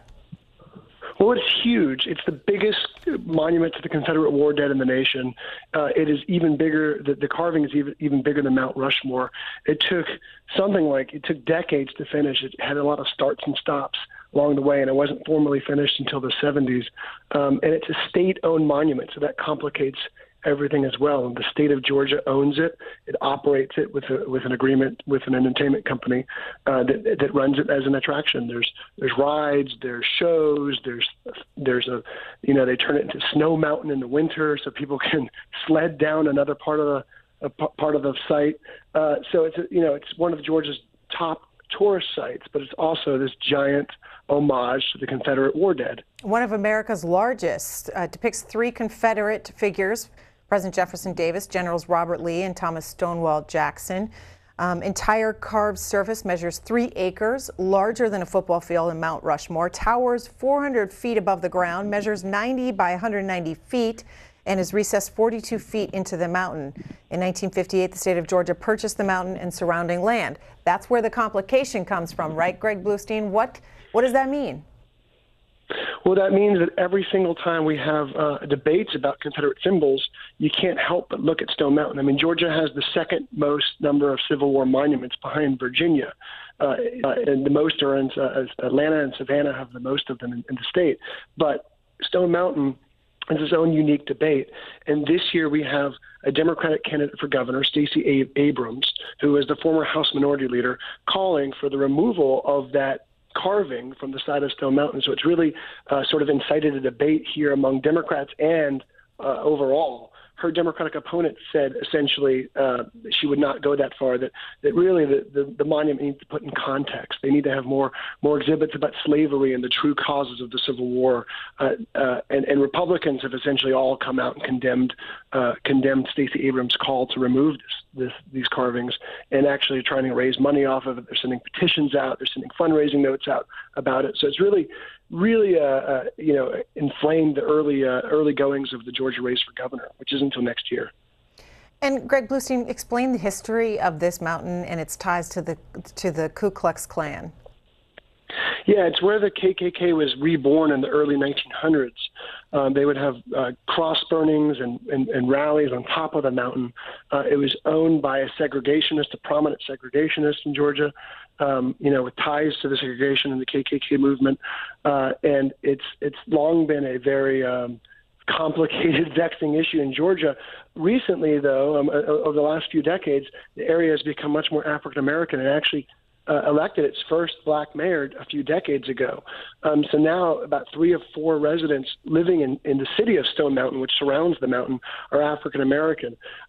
And if you go to the site on an average day, you'll see an unbelievably diverse crowd. You'll see blacks, whites, Asians, Hispanic, all sorts of different people going picnicking, hiking. It's a huge site. There's lakes. It's beautiful. So you see, a sort of a cornucopia of folks out there enjoying the site. And and most nights in the summer, they have a laser show on the side of the mountain, over the carving. And they play Whistling Dixie, but they also play, God Bless America. So it's this very bizarre scene that many of us who grew up in Georgia grew up going to. Greg Bluestein, who will decide what happens to Stone Mountain? What is the debate like right now? Yeah, that's a good question. So Georgia law back in the early 2000s, there was a there was basically a compromise agreed to when Georgia tried to take its rebel emblem off its state flag.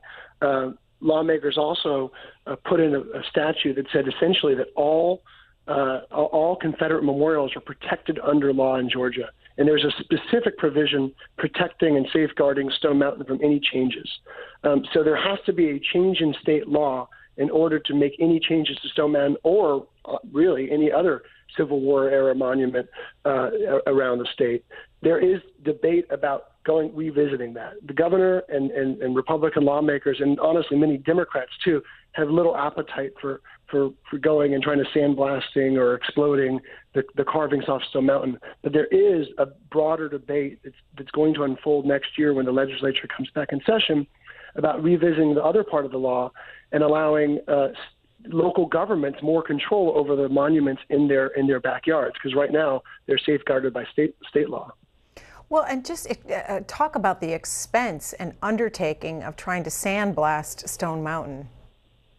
Yeah, we had this long story about that the other day. You can find it on ajc.com.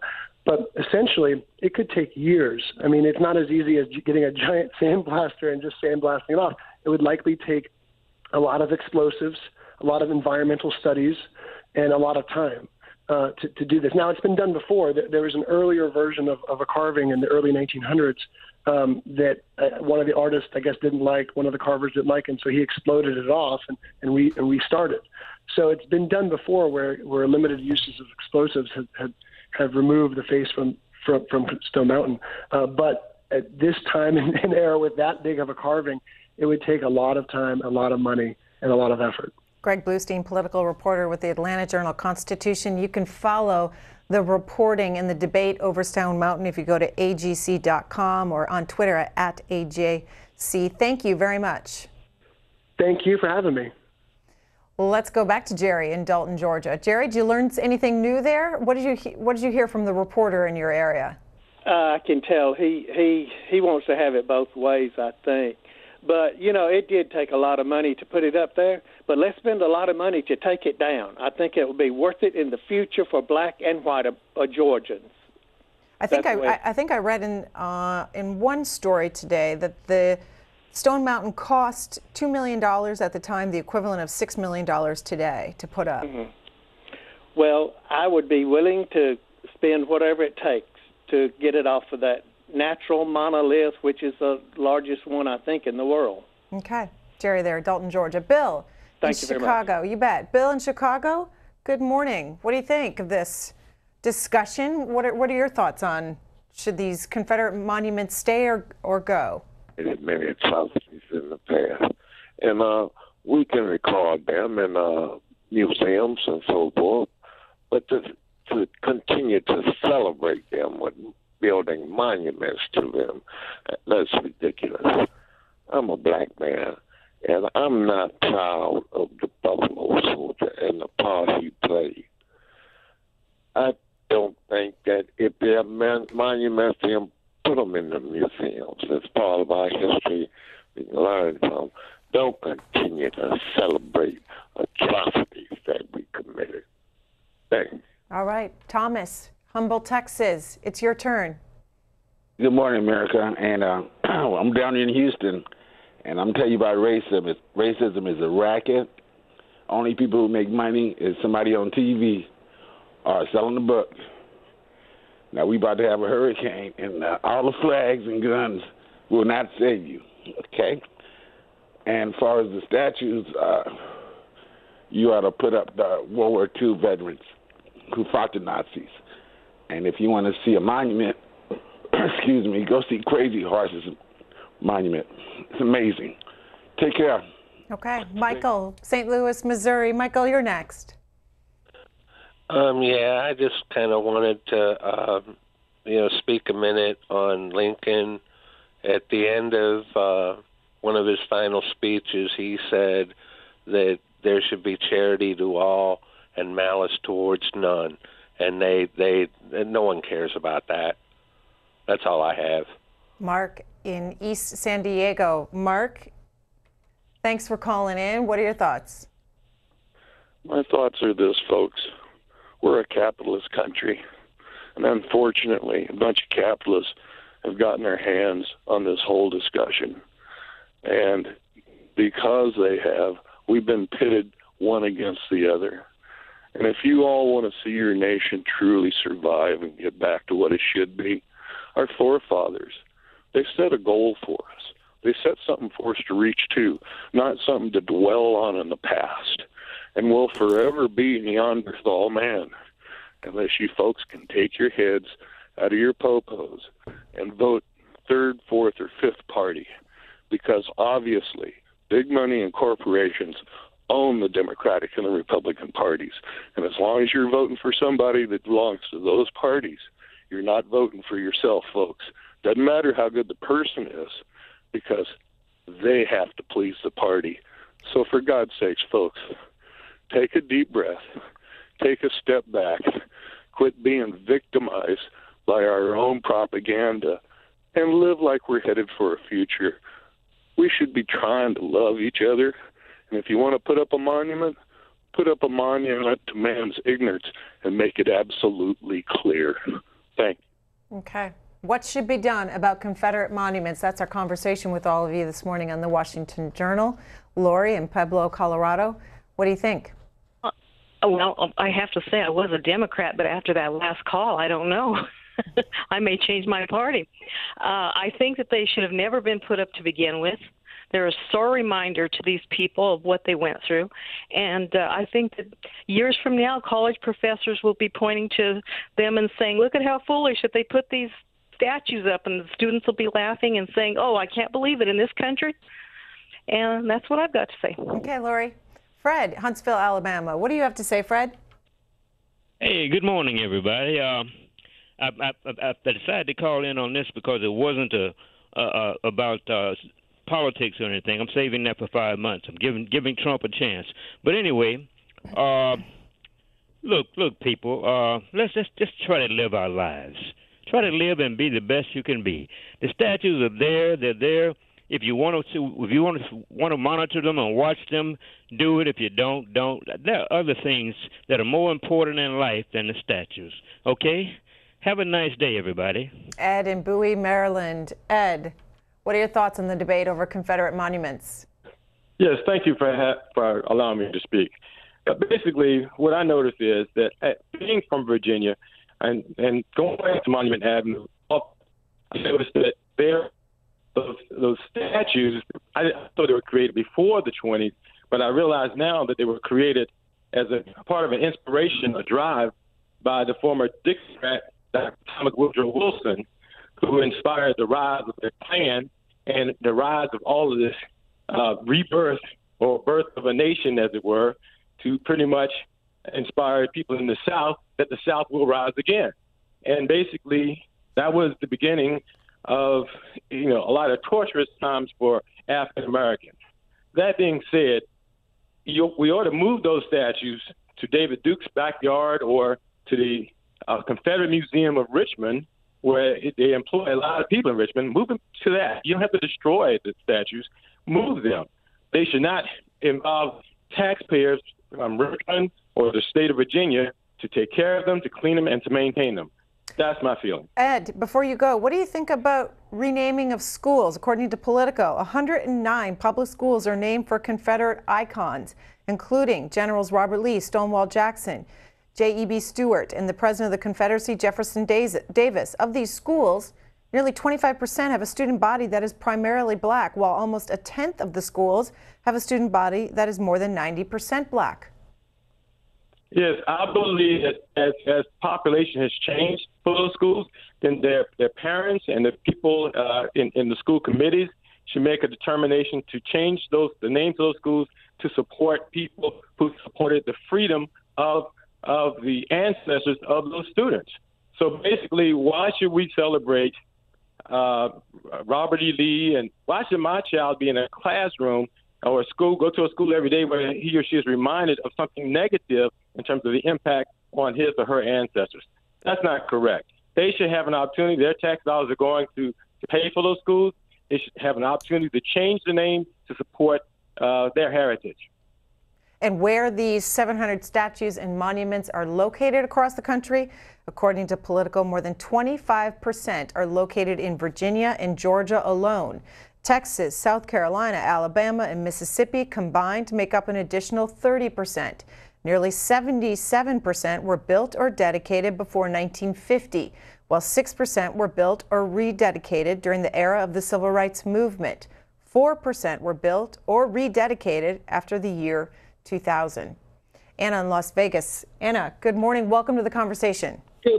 Good morning. Thank you for taking my call. My feeling with these Confederate statues are that I kind of agree with Jerry and the last caller that, you know, we shouldn't, as taxpayers, have to provide the money for these statues. And also, my question to you is, as Politico is talking about the percentage, what about the percentage of the states that celebrate Confederate holidays? Well, give us a little bit more, Anna. What are you referring to? No, I'm referring to, I lived in Texas for a short time, and the Confederate holidays, they actually have a Confederate Day.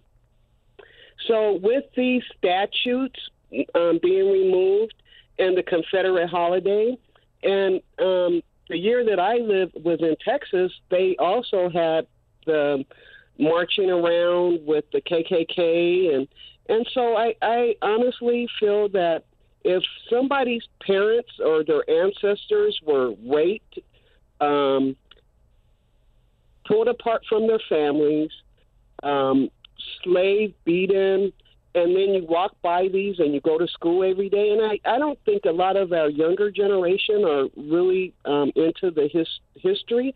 Not that our history books are all correct at all, but the Confederate, they were against the fact that black people should be free. Okay, and Anna, our producer, found on Think Progress's website, 8 states still have holidays celebrating the Confederacy, to your point. More from Politico, roads, highways, and bridges, from General Lee Avenue in Brooklyn, New York to Jefferson Davis Highway in San Diego, California, nearly 500 roads, highways, and bridges memorialize the Confederacy. There are 80 counties and cities named for Confederates, including Fort Davis, Texas, and Lee County, North Carolina, among others. Richard, Oakland, New Jersey, you're next. Hello, how are you today? Good morning.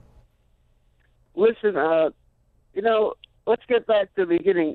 The British were the first ones to bring slaves here. And let's get back to the Constitution. All men are created equal.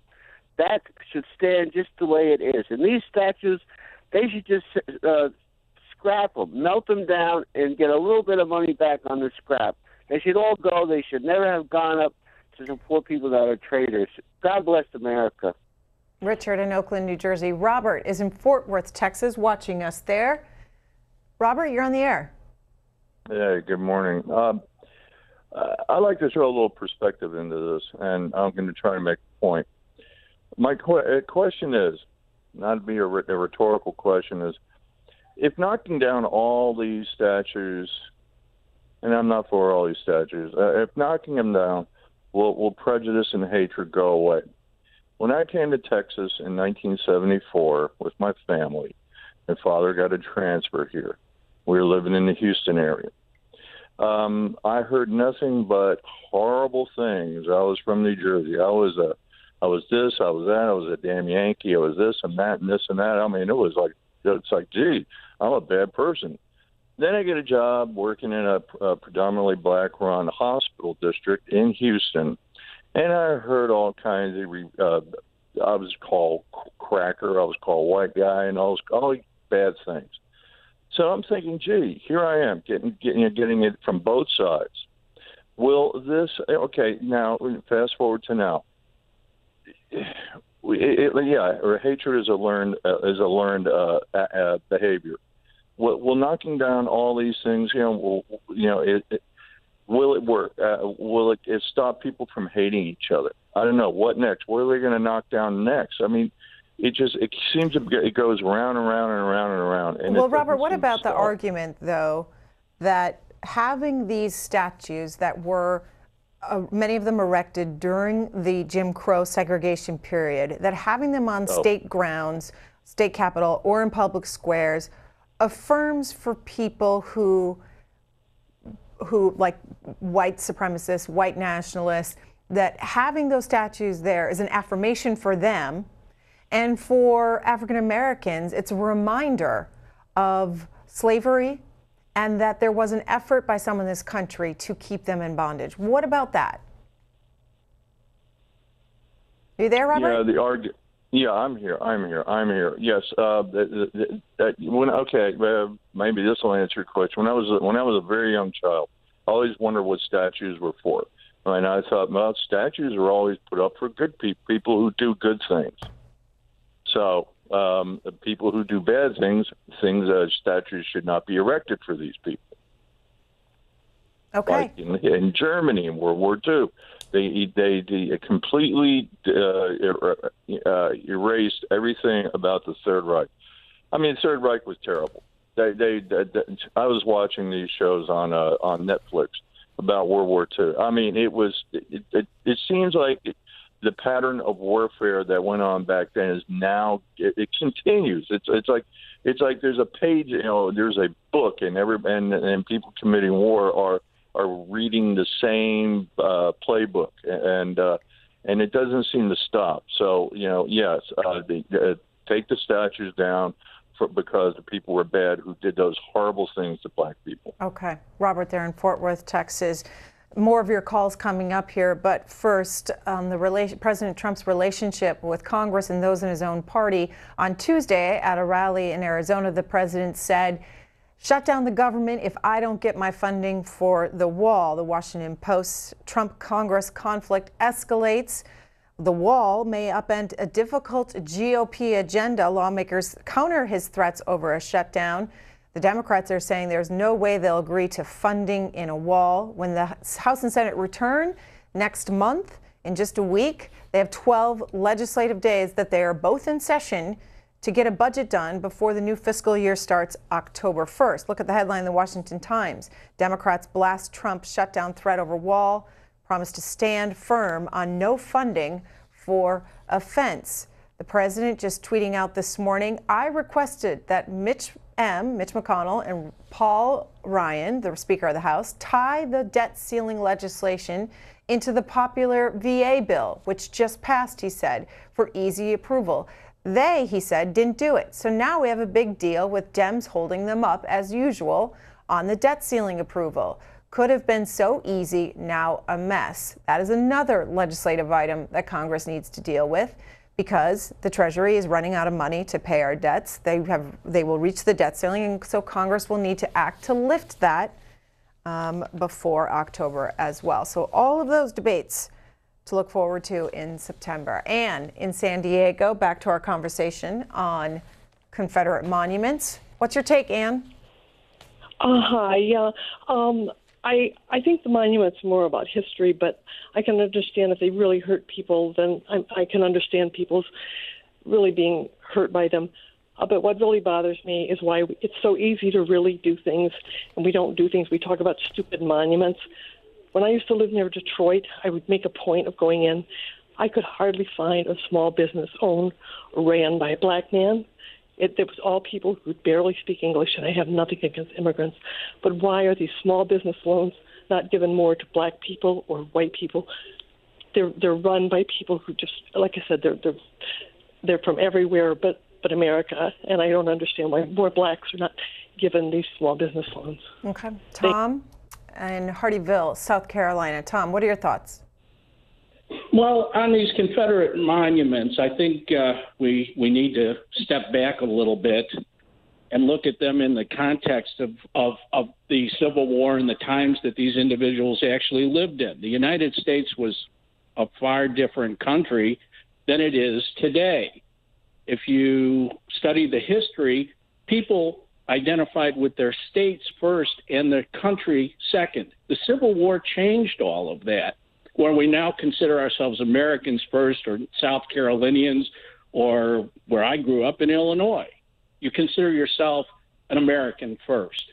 I think there's a great time to start looking into the history of the Civil War, teaching it a lot more, and using the monuments, saying, if we continue doing certain things, this is going to be a possible result.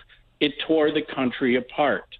You can use all of these monuments to say we cannot treat our citizens differently. We can't judge by race or color or creed or religion, because this is what the result becomes. So, Tom, ultimately. In order to do that, do you have to take these monuments out of the public square, away from the state capitals, and put them next to other statues in a museum or in a cemetery and give them context and equality in prominence, that is, with other people from that era?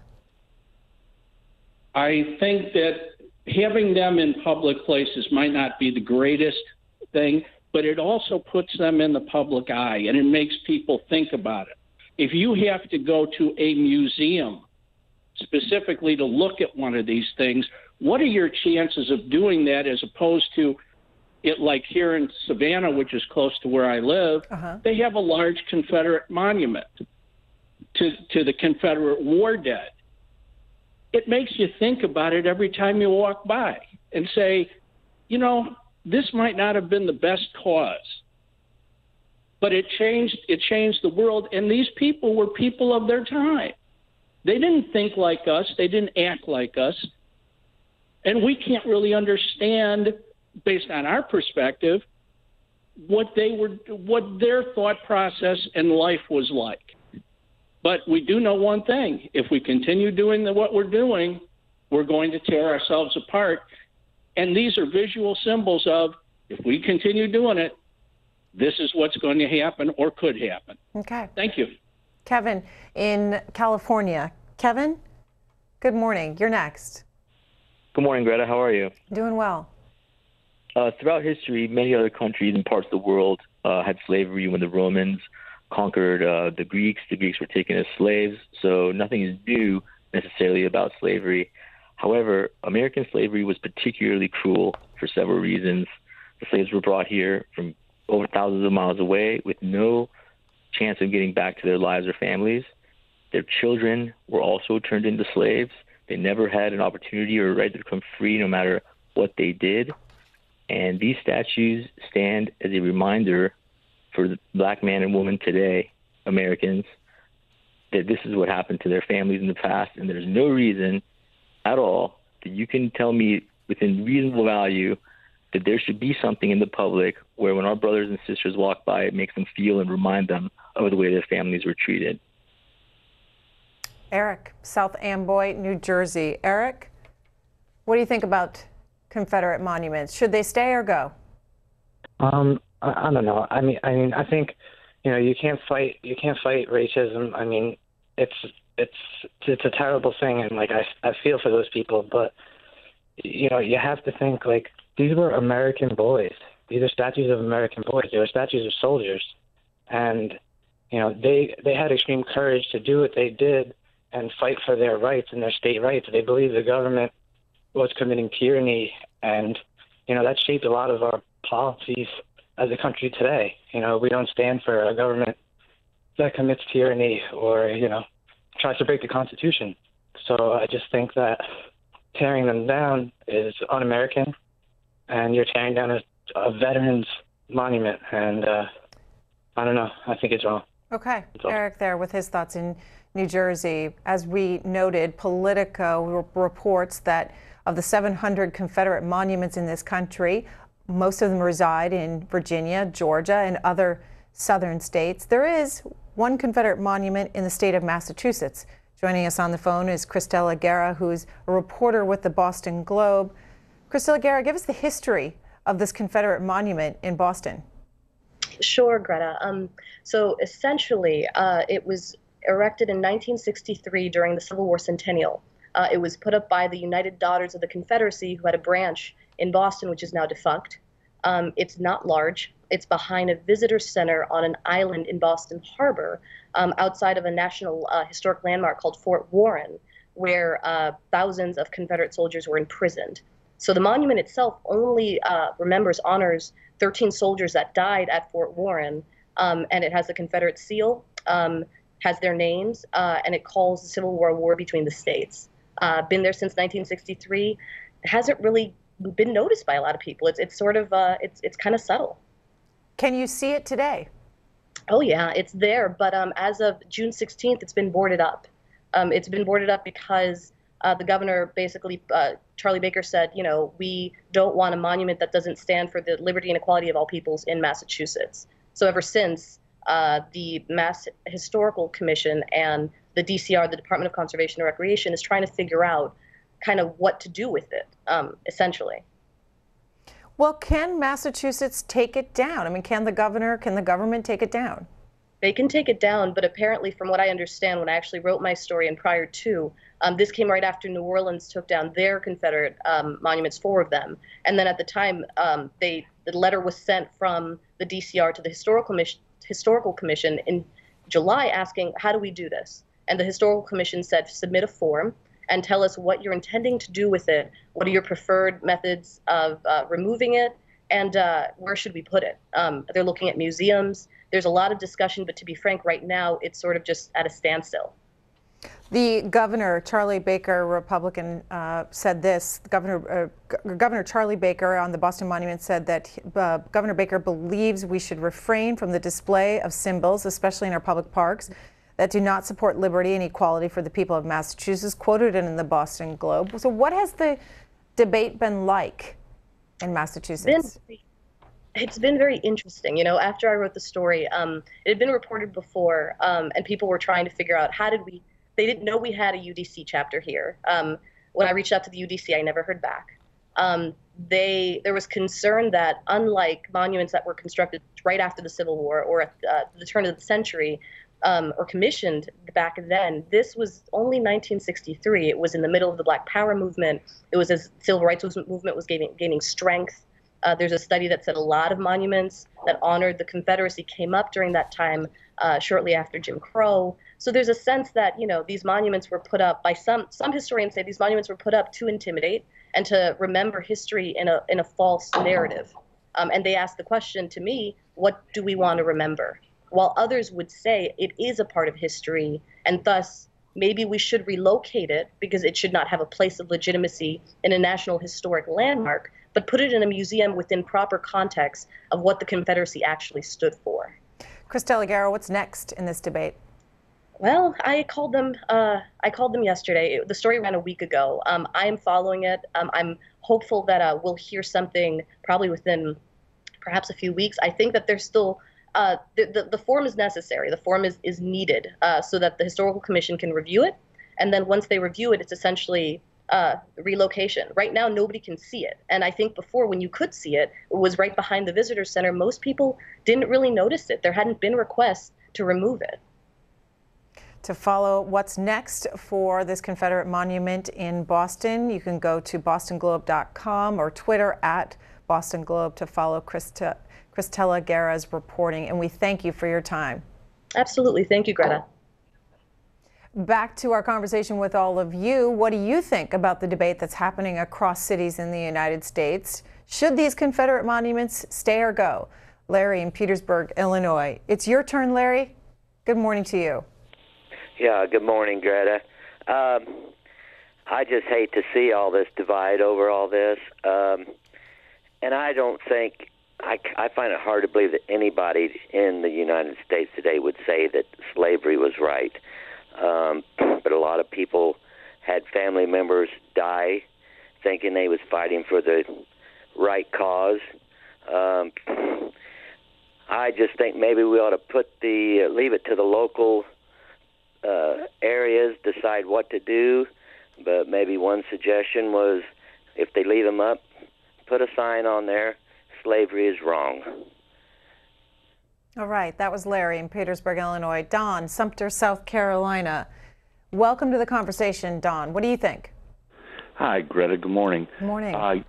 Ironically, we just had a big family reunion here for the eclipse. You know, we were right there. Right. And this came up, was a topic of discussion within the family. And what we decided was that the man from South Carolina who just recently called, was the context of what he was talking about was right on.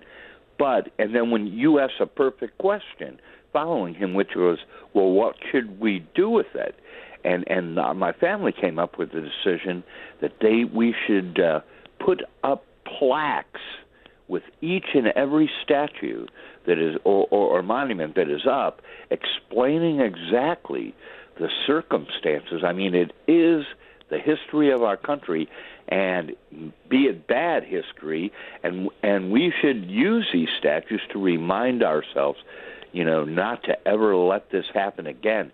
And by putting the plaques up with each and every statue explaining the circumstances, that might help to make it so that we never repeat what we stood for in the past. Don, was that debate with your family heated? Yeah. Well, my family, it would always be heated, but everyone decided that by consensus, that was a pretty solid solution. It respected the history of the nation and the culture of the people, but it explained specifically how wrong it was and how we should never let it happen again. Okay. Don there in South Carolina. Jeff is in Kenmore, Washington, watching us there. Hi, Jeff. Hey, good morning. Benedict Arnold has a statue of his boot. So, maybe we ought to put up something that symbolizes, what these guys use to make their mark in history. And, it shouldn't be anything positive from where I stand. And, it's pretty offensive, obviously, to a bunch of people. And I don't think white people from the South understand how offended some of the people are looking at some of these statues. And, America's for everybody, so. Okay. All right, Jeff, there in Kenmore, Washington. We've reached the 9 o'clock hour here on the East Coast, 6 a.m. on the West. And on the Washington Journal this morning, we're going to continue on with all of your thoughts, your phone calls, your tweets. You can go to facebook.com, post your comments as well as we continue with this conversation about what should be done about Confederate monuments. The debate is happening in your communities across the country, in a lot of different cities, up and down the East Coast and across the country as well. Should they be removed? Should they be put in a museum? Or should plaques go up explaining the context of these statues, as some callers have suggested as well? Continue dialing in with your phone calls. We'll get to more here in just a minute. Want to share some other news with you, and that's from the Washington Post about Afghanistan. Here's an analysis that was done by them. More troops in Afghanistan means billions more in war costs. President Trump said the U.S. commitment to Afghanistan was not a blank check, but his decision to send more troops will add billions of dollars a year to already towering war costs, which have topped $1 trillion in Afghanistan alone over the past 16 years. And the government will be paying for war veterans' health care costs for at least another half-century. Direct U.S. spending on the war in Afghanistan will rise to approximately $840.7 billion if the president's fiscal year 2018 budget is approved, according to Anthony Kordsman, a military strategy expert at the Center for Strategic and International Studies. That includes only the money in the Defense Department's overseas contingencies budget. The Department of Veterans Affairs has more than doubled its staff to 350,000 employees since 2001 and tripled its budget to more than $185 billion a year. This is in addition to about $212 billion in direct spending to care for war veterans since 2001, when terrorist attacks on the World Trade Center towers and the Pentagon triggered U.S. military campaigns in Iraq and Afghanistan. If you want to learn more about where the president's budget request stands and his priorities, you can tune in to C-SPAN this evening. We'll be giving you an overview of the president's budget request. Cabinet heads went up to Capitol Hill this spring to outline for Congress what the president would like to do, where he would like to spend the money. And you'll also learn where lawmakers pushed back against his requests and what lawmakers will do when they decide, because lawmakers hold the purse strings, what the final numbers will be for each of the federal agencies. You can watch that this evening. Go to cspan.org for more details. James in Philadelphia, you're next for our conversation here this morning about Confederate monuments. Good morning to you. Good morning. How are you? Doing well. I think that the monuments, it should be up to the individual counties of where the monument is. Okay. Whether it should be taken down or left up. Me personally, I would vote to take them down. I don't think they should be destroyed or dragged down illegally, because file a petition and do it the correct way. That way it's not splashed all over Fox News, oh, they're destroying monuments. Try to do it the right way, respectfully. But this is a very hot button issue in Mississippi and Alabama, because people here don't like being told what we can put up and what we can't. Yeah. Even if it's stupidly racist. Like, I think they should all come down, including our flag. We have the rebel flag in our state flag, which I don't agree with either. And James, what do you think of this poll that was taken by The Economist and YouGov survey recently? Do you see statues of Confederate war heroes, that's Robert Lee, Stonewall Jackson, etc., more as a symbol of Southern pride or more as a symbol of racism? And 54% said Southern pride.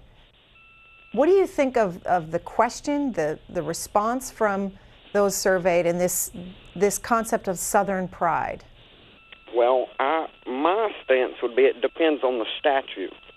If it's a statue commemorating the soldiers that lost their lives, then I could see where it's pride. But as far as the generals, the people that actively said, I do not want to be a part of the United States anymore,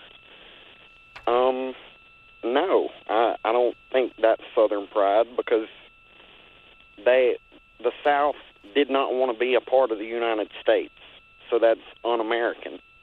But the people down south, I don't really think they had much of a choice whether they wanted to do or not. I've had that 2 generations of my family died fighting from the South. I don't care about any of the statues, but for some people it's really important. And I don't know. It would all depend on what county the statue is in. Okay. Well, as we told you and callers have talked about, in Baltimore, in the middle of the night, the mayor ordered 4 statues down. And this piece written in the Christian Science Monitor says that in Baltimore, city officials have talked about donating the Lee and Jackson Memorial to Chancellorsville, Virginia. The statue depicts the pair's last meeting before Lee won a decisive victory in the 1863 Battle of Chancellorsville, and Jackson was killed by friendly fire. Meanwhile, the empty base of the Lee statue in Baltimore has become a new memorial of sorts. Located on an intersection of a working-class neighborhood of row houses, Johns Hopkins University, and wealthy North Baltimore mansions, it has drawn a steady crowd of diverse onlookers. Some leave candles and other tokens. A local artist placed a colorful papier-mâché figure of a defiant and pregnant slave woman at its foot, as if facing off with the absent Confederates. There's been graffiti vandalism as well. Let's go to John in Hubbard, Ohio. John, good morning. Hi, how are you doing today? Doing well. Okay, as for these statues, they should put them in a museum. Just something for people to go back and look on. But everything is fallen, and they're doing little things, and they're trying to change our Constitution with all this. If you pay attention to what they're doing on top of what they're keeping us complaining on, you got to pay attention to what they're doing, because they're changing everything, and it's right in front of our noses. You can't smoke in a bar anymore. You can't smoke in a restaurant anymore, and that's on people's private property. They're changing everything, and those are the little things that they're doing on top, trying to do little changes, and nobody's paying attention to it. Okay, John. Terry, here in Washington, D.C. Yes. Morning. Good morning. Yes, the comment that I would like to make is that, I doubt very seriously if, there are statues of Hitler around anywhere near any of the Jewish people to remind them, he had a side, and even though their side lost, he had a side, he had a perspective, and, we honor everything that he stood for. So, I just don't think that there's a sensitivity, when you really think about the atrocities that happened in the history. And so I guess the solution would be, if you want to leave those statues up, then you must put right beside it those people or different types of commanders on the Union side who, Grant, for example, not a Grant statue someplace else off by itself, but right there with the lead. That way you can put the context where the context is visually. Because if you put a placard that just has verbiage, I doubt very seriously that many people who are hardly readers now will take time to really even get to the end of the paragraph before moving on to something else. So that's what I would like to say. If you won't honor Hitler, and the American soldiers had no problems pulling down Saddam Hussein. It was just very easy to, help others take down their statues. I mean, I don't know. It's just a lot there that people are going to have to really take time and be honest about and be very deep about. So that's my comment. Terry in Washington, D.C. Let's go to Jack, who's watching in Murphy, North Carolina. Jack, you're on the air. Good morning, Greta. Good morning. My comment is that the logic which seems to be prevalent about taking down the statues, that it's a reminder of a very bad period in our history. Why wouldn't the same logic be applied to the Democratic Party? Because that was the party of slavery. Mm-hmm. That's all I have to say. And what do you think then, Jack, should be done? I think they should get rid of the Democratic Party. Okay. Laura, Lansing, Michigan. Laura. I think you ought to take the statues and put them in one place and make a museum out of them and let everybody know that's what it is. Just like we have the museum for the Holocaust. It's a dark period of history, yes, but it is definitely part of our history. And to do otherwise is to deny that history. Okay, Laura there in Lansing, Michigan. Richard Black, who is a member of the Senate of Virginia and a former U.S. Marine pilot and Vietnam War veteran and a member of the Virginia War Memorial Commission, writes a piece in today's Washington Times arguing that you need to understand the purpose of Confederate memorials. Localities erected monuments to those who fought in the war between the states several decades after the war, while millions of those veterans were still living. The Confederate Soldier Monument, the old courthouse in Leesburg, was erected in 1908, roughly 43 years after the war ended. Most Confederate veterans would have been in their 60s by then, and many had befriended old adversaries. When the courthouse statue was erected, it was to care, quote, to care for him who shall have borne to the battle, and for his widow and his orphan. The statue is a quiet, reflective image of the men who fought that war, writes the Virginia state senator. One can imagine those who attended when it was erected in 1908. No doubt they included veterans, widows, and those for whom the statue was a solemn memorial to long-lost friends, to fathers, husbands, or brothers. It was not a political statement or any more than the Vietnam War Memorial is a political statement about that war. He writes that on the 106th anniversary of the birth of Jefferson Davis, the Arlington Cemetery Confederate Monument was unveiled before a large crowd of Northerners and Southerners on June 4, 1914. President Woodrow Wilson addressed a large crowd of Union and Confederate veterans who placed wreaths on the graves of their former foes, symbolizing reconciliation between North and South. The memorial's central theme: those who paid the price in blood form bonds of brotherhood for the benefit of America. We do them a disservice when we reverse those magnanimous acts of love and mercy. George in Alton, Illinois. George, what do you think? Yes, good morning. Good morning. Good morning. You know, I have what about a compromise? You know, since African Americans have been seeking reparations, let's go with, let's keep the monuments up and go ahead and approve reparations for slavery, for descendants from slavery. Okay. George, with his thoughts there in Alton, Illinois. John in Washington, D.C. John, what do you think? Yes, good morning. I wanted to say that, you know, I think we are now at a turning point where we are working towards making this a more perfect union, which we should be doing. This conversation, although painful, it's a wound healing, okay? America, let's say, for instance, we have to put the shoe on the other foot sometime, okay? Let's say, for instance, white Americans that believe that these statues should stay in place. Let's say, for instance, we erect a statue of the Honorable Reverend Wright or Malcolm X, and how they would feel, how outraged they would be that we did that, okay? It's a symbol, okay? I think they should have the right to their history and their past, to think the way they want to think, because they are Americans. We're all Americans. But I think it should be placed in the appropriate place, which would be a museum.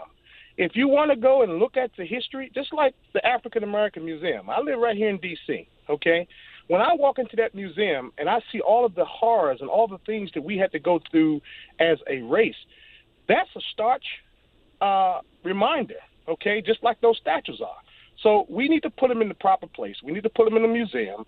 That way, if you want to go check it out, you want to read the history, you want to get the understanding, the full understanding, because that could change some people's minds that would otherwise not know exactly what those statues stood for.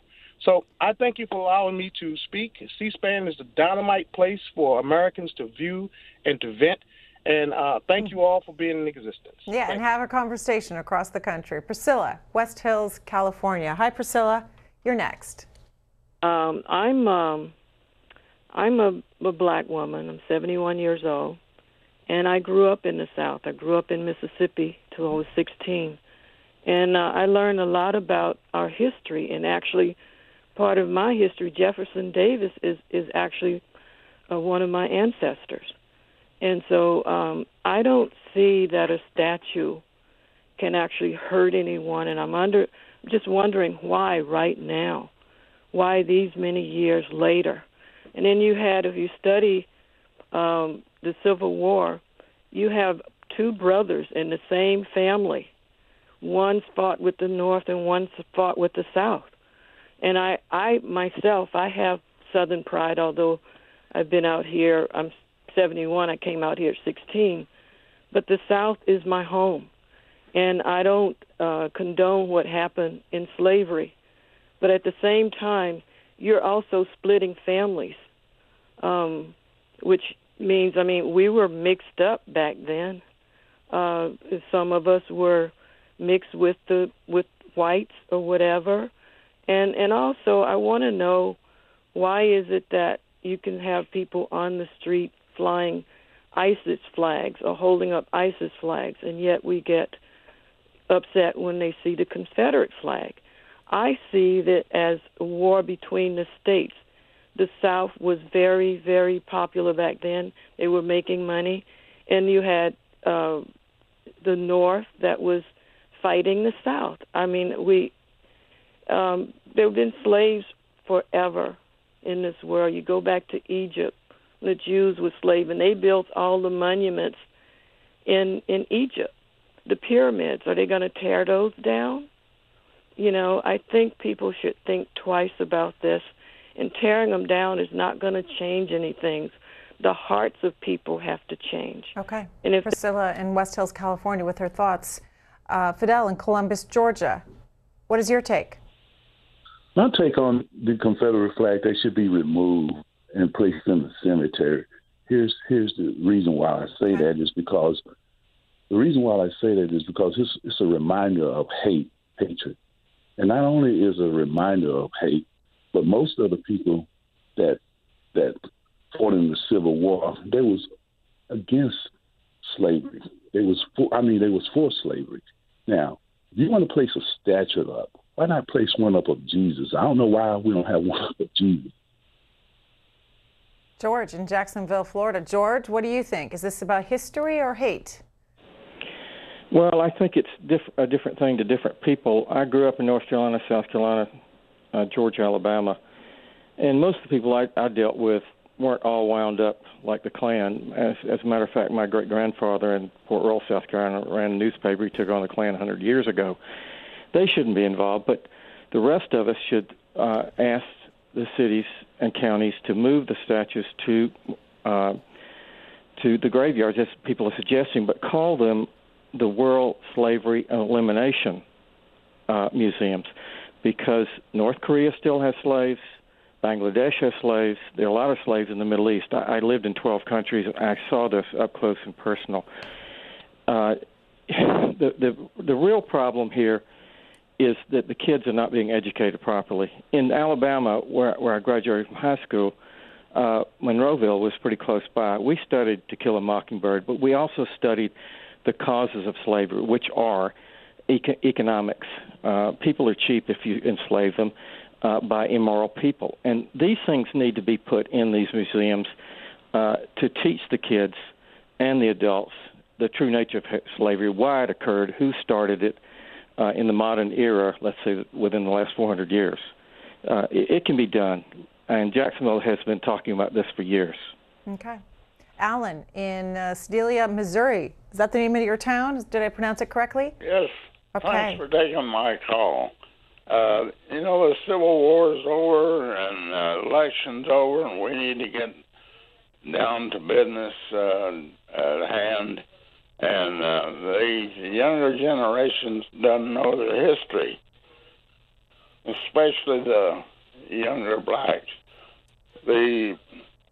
Their own people did it to them. The tribal chiefs in Africa owned their people, and the traders came through, and they sold some of the men for cattle and some of the needs for the survival, you know, the women, the babies, and have milk and the survival of their tribes. Well, they sold them. They came to the States, and southern farmers needed help, so they bought them. And then when the Civil War was over, they were made Americans. Okay. Alan there in Missouri. Let's go to Memphis, Tennessee. Joining us via Skype this morning is Ryan Poe, who's a local government and politics reporter with the Memphis Commercial Appeal, to talk about the debate that's happening in that city. And at the forefront of it is a bust of Nathan Bedford Forrest and a statue of him in Memphis Park. Who is Nathan Bedford Forrest? Nathan Bedford Forrest is a Confederate general who grew up in lived in Memphis for a long time.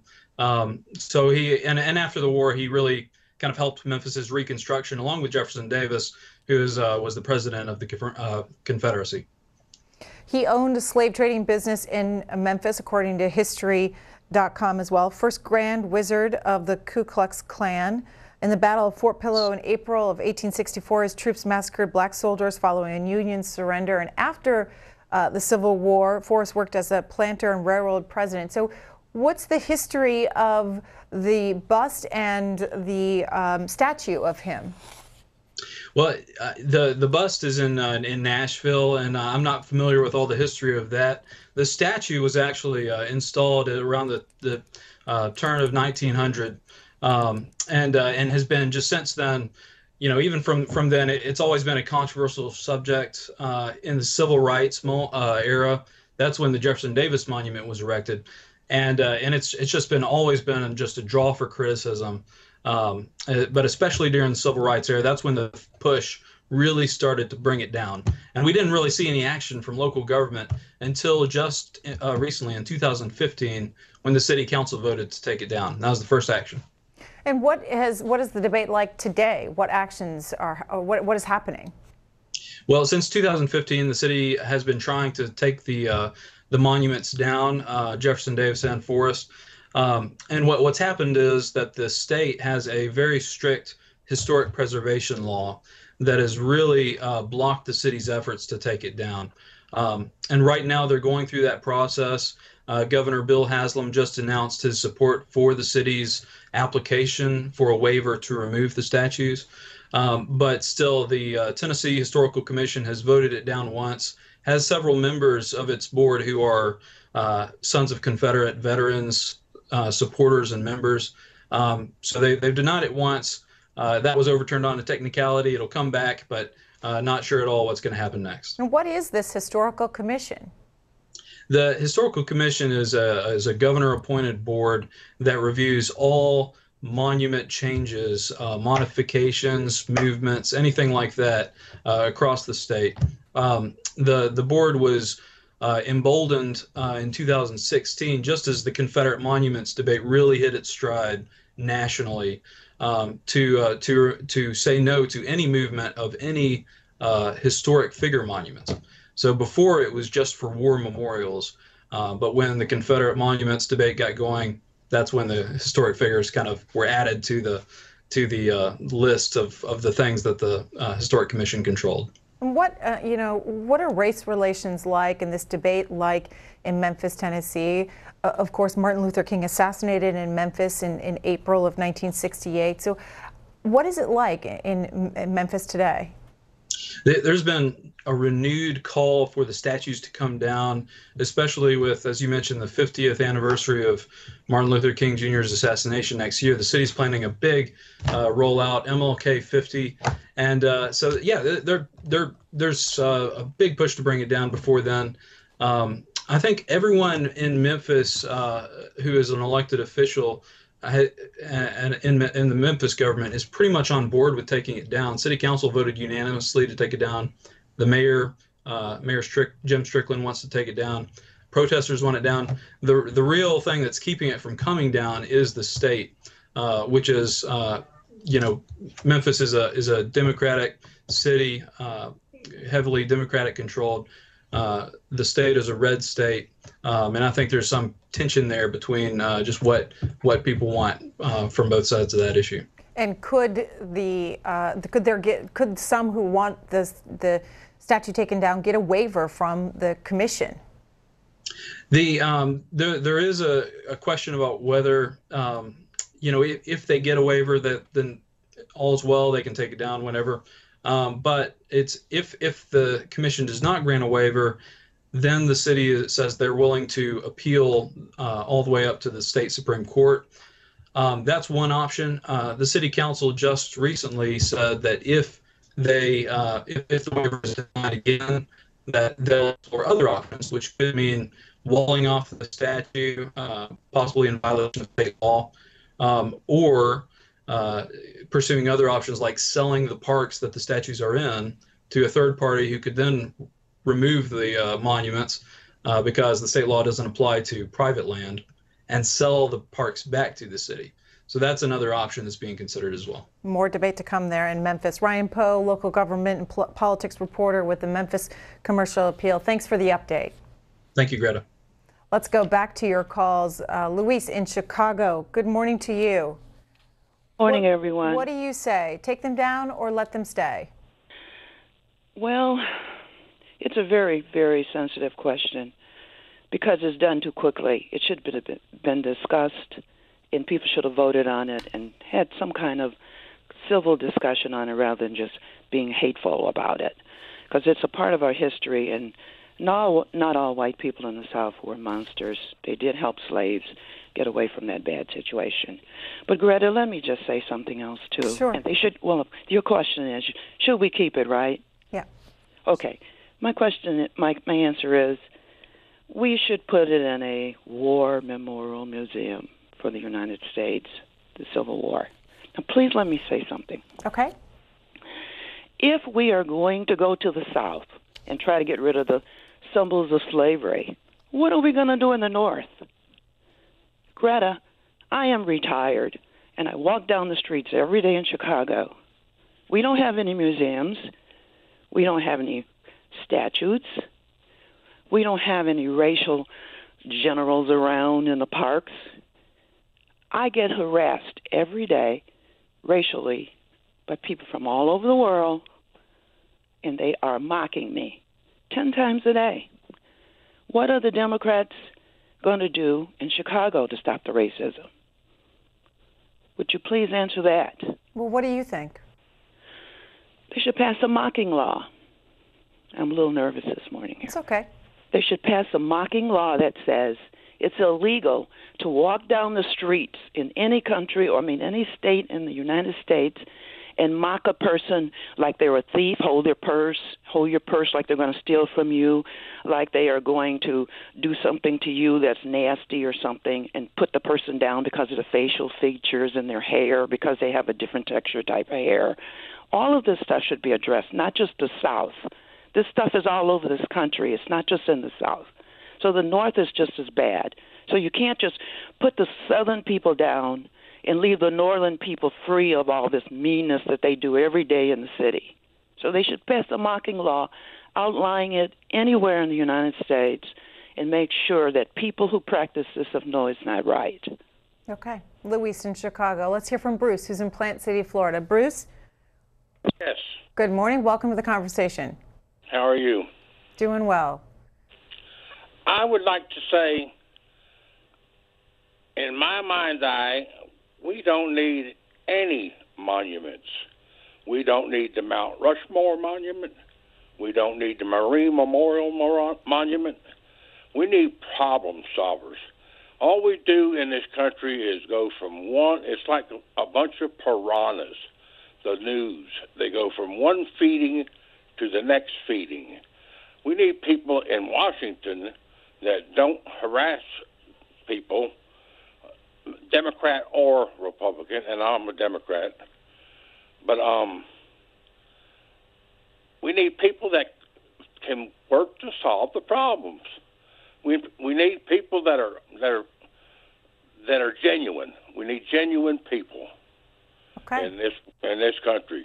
We're lacking that. We need a hero, and heroes don't need statues. Let's go to Pensacola, Florida. Sylvia. What do you think, Sylvia? I think they should leave it where it is. It's part of our history. You want to destroy it? That's what they're trying to do. So if they're going to do that, take all the things down, the presidents, the people that fought in all the wars, and all the stuff, the people that's coming in the country this year from other countries are putting up stuff on theirs. Get rid of all of it if you're going to get rid of that. Sylvia, what about the argument of just removing it from prominent places where some feel that these folks are glorified, like the state capitol grounds or a public square? Well, public squares have got the other stuff in it, too. I know. I live in Florida. Okay. Southside West Virginia, Sharon is watching. Thanks for calling in, Sharon. Hi. Give us your take. Hi. Thanks for taking my call. I think the statue should be removed to a war memorial area. But on the other hand, let's give some balance to what people see. Let's erect statues of slaves and put them next to the statues of the Confederate generals.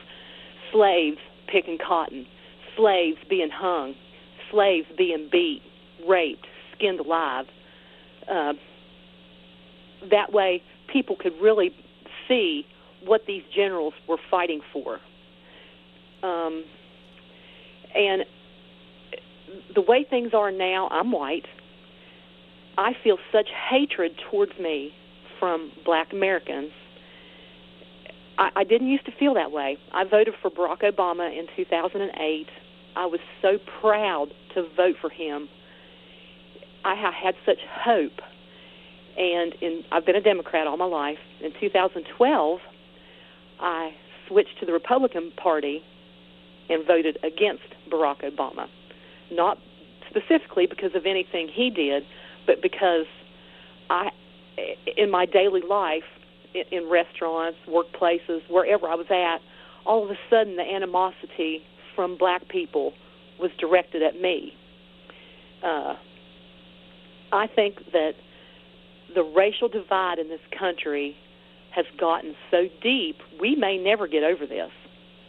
But at least, back to the subject of the statues, at least let's put into context what those generals were fighting for. And Sharon, I would be all for erecting statues of slaves next to the generals. Sharon, did you vote for President Trump then, this last time around?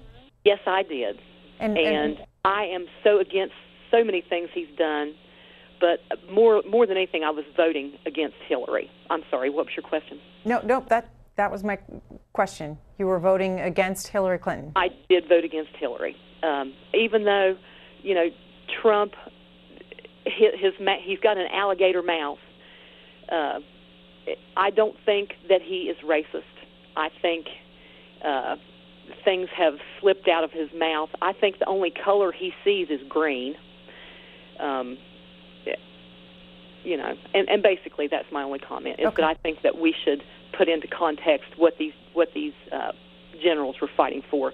I would like to see a picture, a monument of Emmett Till and, some of the slaves. I read the slave narratives. If anyone can ever do that, I would highly suggest it. The slave narratives really put into context. You can go, it's a government website you can go to and read them, and that their views are word for word. I'm nervous, so I'm sorry. That's okay. We understand. We got your point, Sharon. Wanda in Westbrook, Maine. Wanda. Yes, I just heard that lady, and I tend to agree pretty much with most of what she said. I voted for Obama the second time. And I want to bring one other perspective to this. In biblical times, the slaves built the pyramids. Now, those, I think, are standing simply because they're a product of engineering that was spectacular, and there were slaves that put those up. So should those have been destroyed because of slavery putting those up?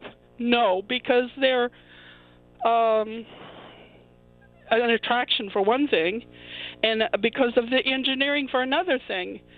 Now, our statues, except for what they represent, couldn't they be considered like the bronze ones, especially artistic value, and maybe they should be removed to a hall of statues, of war statues or whatever? But I just wanted to point that out, that the slaves put up the pyramids, and it's a feat of engineering. And so what would they do with, about that? You know what I mean? Okay. Let's hear from Ryan next, who's in Thomasville, Georgia. Hi, Ryan. Hey, how you doing? I'm doing well, Ryan. So what are your thoughts on this? My thoughts are maybe they could use them as a starting point for the wall that the president wants to put up, or you put on top of them or something, and then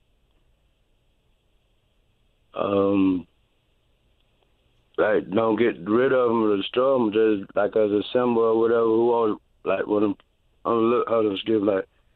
to just continue on with that, to just continue on with it out there or whatever, and need to understand, okay, God is the understanding, and know, like, them, like, symbolics, okay, whoever want to continue on with that, maybe they can have whatever out there with it, and maybe it'll start point to a change. Okay. Sandy, Youngstown, Ohio. Hi, Sandy. Hi.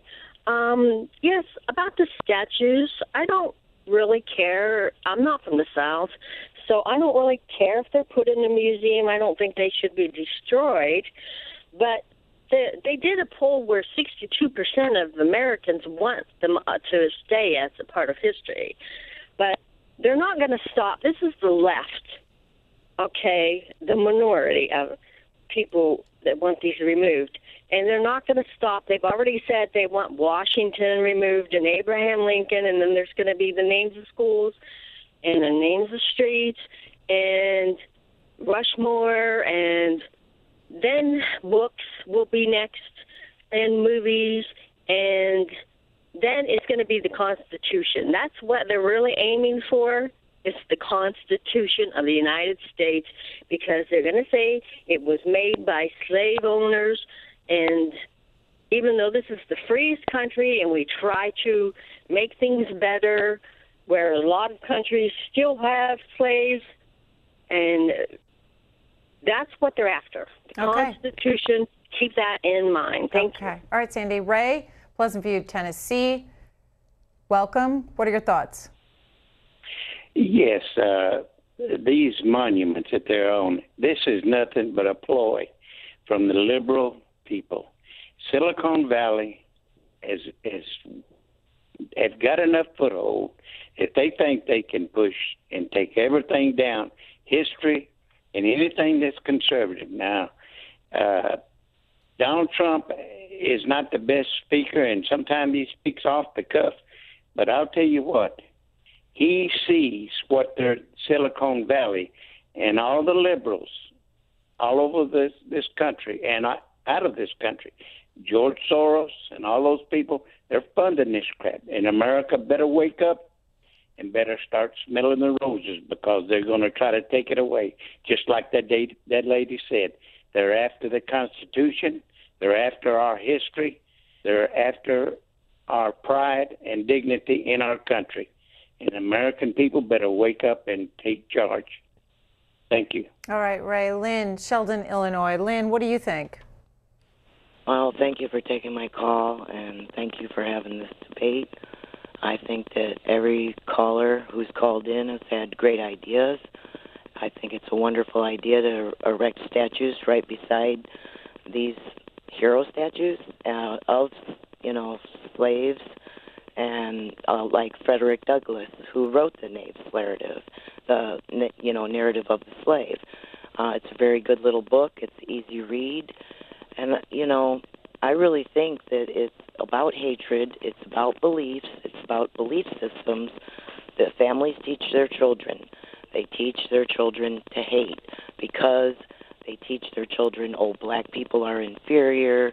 And it's not just black people, And the fact of the matter is, our government is constantly practicing genocide on black people, also white people, poor people, all kinds of people, but black people in particular, and they're using the black people to support their jobs, their prisons, and their justice system, and their legal system.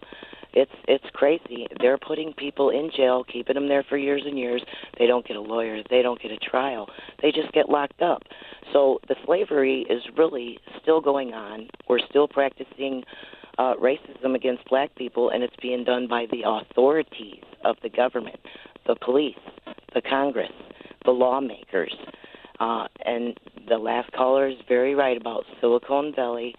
There are rich people paying to make everybody fight so that the lawmakers can keep on trying to get rid of our country and get rid of everything, that made America great. Okay.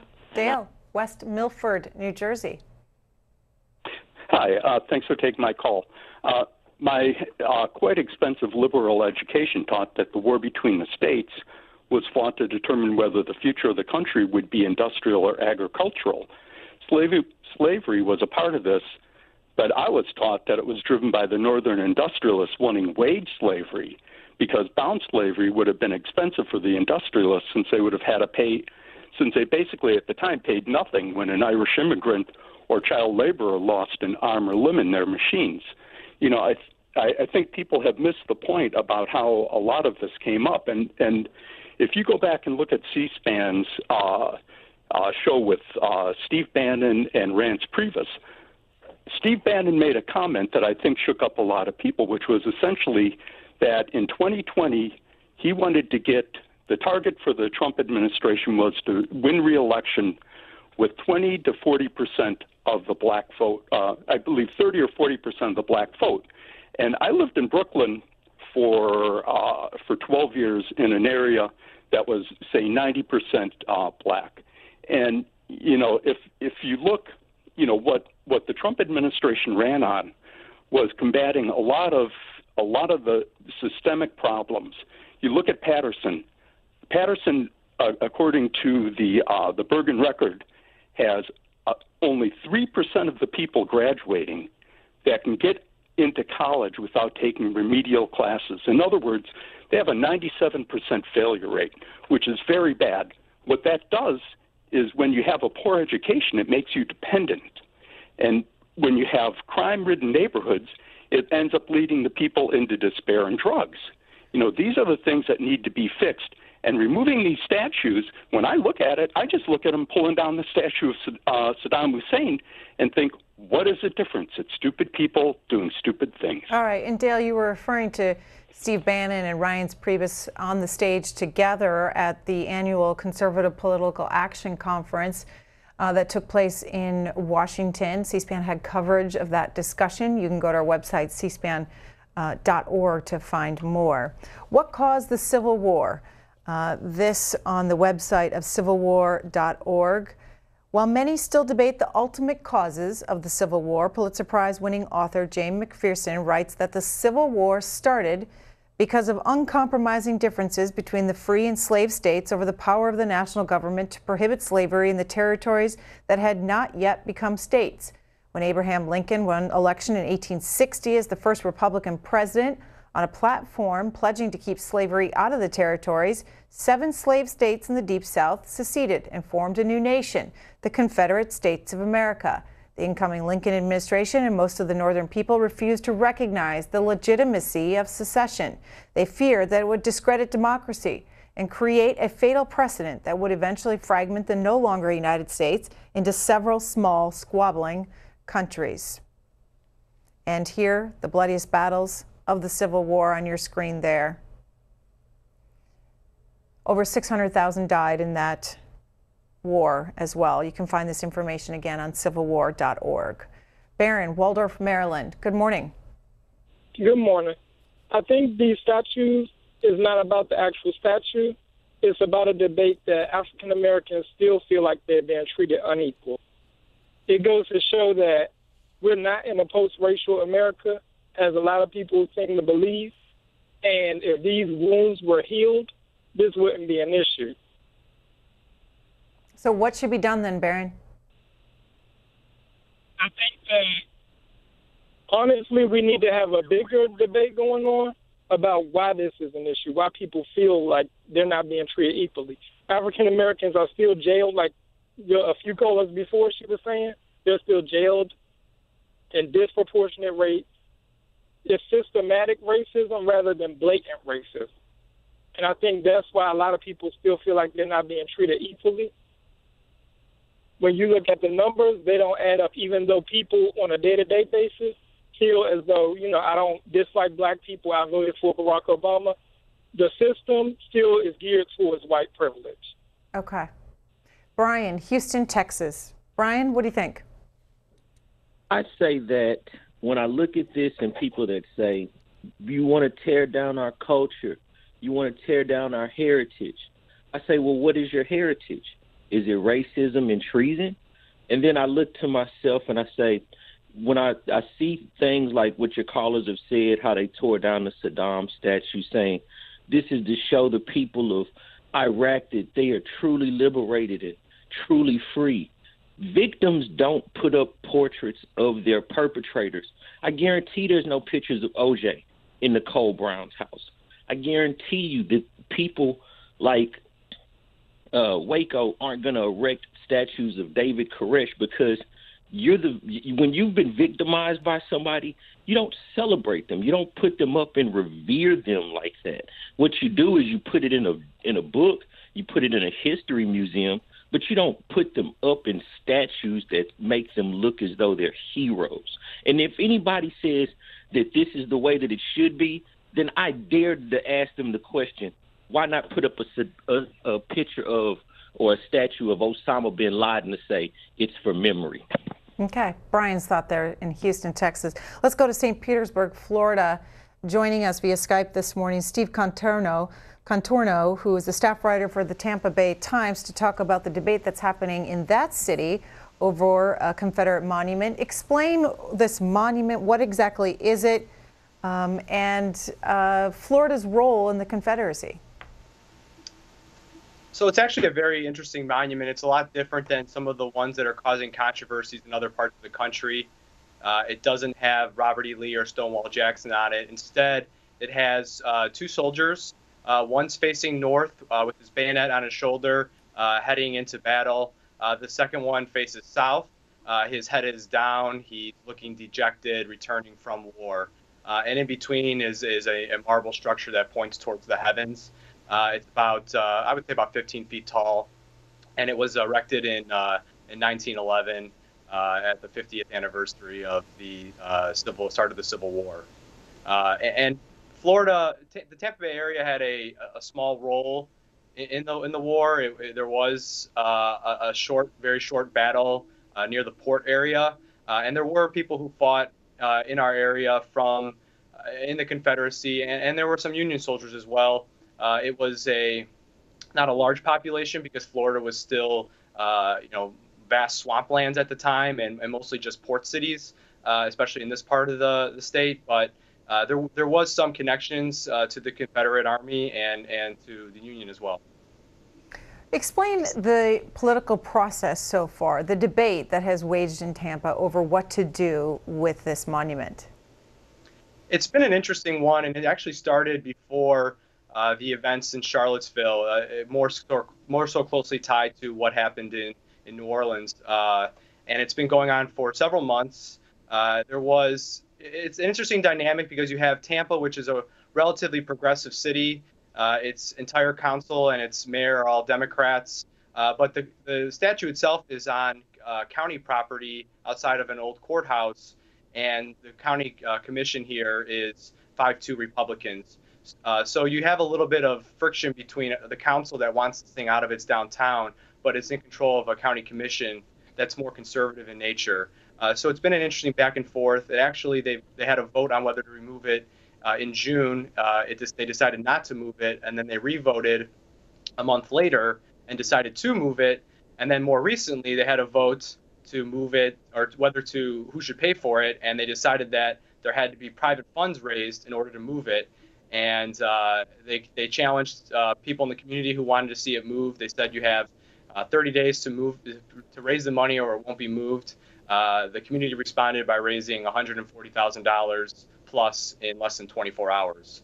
So at this point, it looks like it will be moved. Yeah, and the Tampa Bay Times editorial wrote, there was one right decision here on Tampa Confederate Monument, and it shouldn't have taken months for commissioners to make it. In the end, it fell to private citizens and not their elected leaders to be the moral voice in the community. It is a proud moment for the power of civic involvement, but it was a swift rebuke to the commission's indifference, and the county, for shame's sake, if nothing else, should strive to work with equal haste to carry out the people's will. So what will happen next now that they challenged people to raise the money and they did so? There's been so many twists and turns in this saga. I'm hesitant to say anything is definite at this point. However, immediately after the money was raised and the fundraisers announced that they had met their goals, the county decided to put a wooden barricade around the statue. It is now enclosed by wood, and that seems to be that's the final. I don't think at this point they're going to reverse course on that. They had made a decision several months ago that if it were to move, it's going to move to a private family cemetery in a nearby suburb where a individual in the family's history and family tree fought in the Confederate Army. He was actually a prisoner of war who was in a Rock Island prison and had to walk back after the war. And so this family is very reminded of the monument and see their great grandfather in the monument. So it's going to be moved there sometime in the next couple months. And Hillsborough County Commissioner Victor Christ is quoted in the Tampa Bay Times saying this: "Now the liberals should be happy it's moving. The conservatives should be happy that the taxpayers are not paying for it. And the Confederate enthusiasts, while they still be angry because it's moving, should at least be grateful that it's going to be moved safely and erected properly at a site where they could still go and enjoy it." So, yeah, go ahead. Sorry. Oh, I was just, it seems like a nicely wrapped bow to an issue that has obviously divided this community. It's a little bit cleaner than how it's actually gone down, and there are still a lot of people who are angry at this point that it is going to be moved, and some people who think that it shouldn't be moved and should just be taken down and not, kept erected somewhere else. Steve Contorno, staff writer with the Tampa Bay Times, thank you. Thank you. And back to our calls with all of you. We'll go to Bakersfield, California. Angela, good morning. We have got a little over 5 minutes left here to get your thoughts and others. What do you think? Should these Confederate statues, monuments go or stay? I think they should go unless, like your previous caller said, they erect statues of slaves. My thinking is people always say it was so long ago. But if there's a swastika around, they protect the Jewish community, and we just want that same protection because it was terror. As a child growing up in Atlanta, you would see the KKK everywhere, and it was so scary, and the fear in the mother's eyes trying to get their children away from being harassed and sneered at by the Klan. It was horrible. So I think those things should just go away, and they should, show the pictures and show the movies of the horrors of slavery so people can see what we have not gotten over and why. We don't know our ancestors because they bought and sold us, so we wouldn't know where we came from. We don't know our history. So, let's start with a good conversation for both sides. Angela there in Bakersfield, California. Trinity, North Carolina. Sharon is watching there. Sharon, welcome to the conversation. Go ahead. Okay. Well, everybody's putting a bad spin on slavery, but this is just from my childhood. In the 1950s, we had, of course, my ancestry, my great-grandfather, grandfather, all owned slaves. But in the 1950s, we still had black people that lived on our property. But they had inherited that land whenever they freed slaves. And they were a part of our family. We had some, we would even go eat with them. And they'd come to eat with us. And I can't say that my grandfather's great-grandfather was bad to his slaves because, like I said, they were still in the 1950s, and the only reason they left is because their house caught fire and it burned to the ground. And I'm assuming, and I don't remember back then, but I'm assuming they just sold their property. But I just don't think that everybody was cruel to their slaves, even though they were called slaves. And also, but Sharon, just to clarify, you're not saying slavery was a good thing. No, but I'm saying that everybody puts a bad spin on it, but I just can't see that everybody that had slaves was cruel. And I know that my grandparents, great-grandparents, were not bad to them, or they wouldn't have given them property. Okay. Joanne, Harvey, Illinois. Yes, good morning. Thank you for C-SPAN. I just wanted to say to the lady who just was on that even though that they might have said that slaves were treated okay on that land by their masters, it doesn't make slavery any better. And for the statues, the monuments, I wish they would think about the people who those statues were put up there for. Most of those statues were erected in the early 20th century, and they were put there to intimidate and to bring terror and fear to African Americans, to remind them of their place, and that in itself is enough to make people want to feel empathy for those of us who know what those monuments represent. They're painful, and that they should be removed, maybe to a museum or something like that,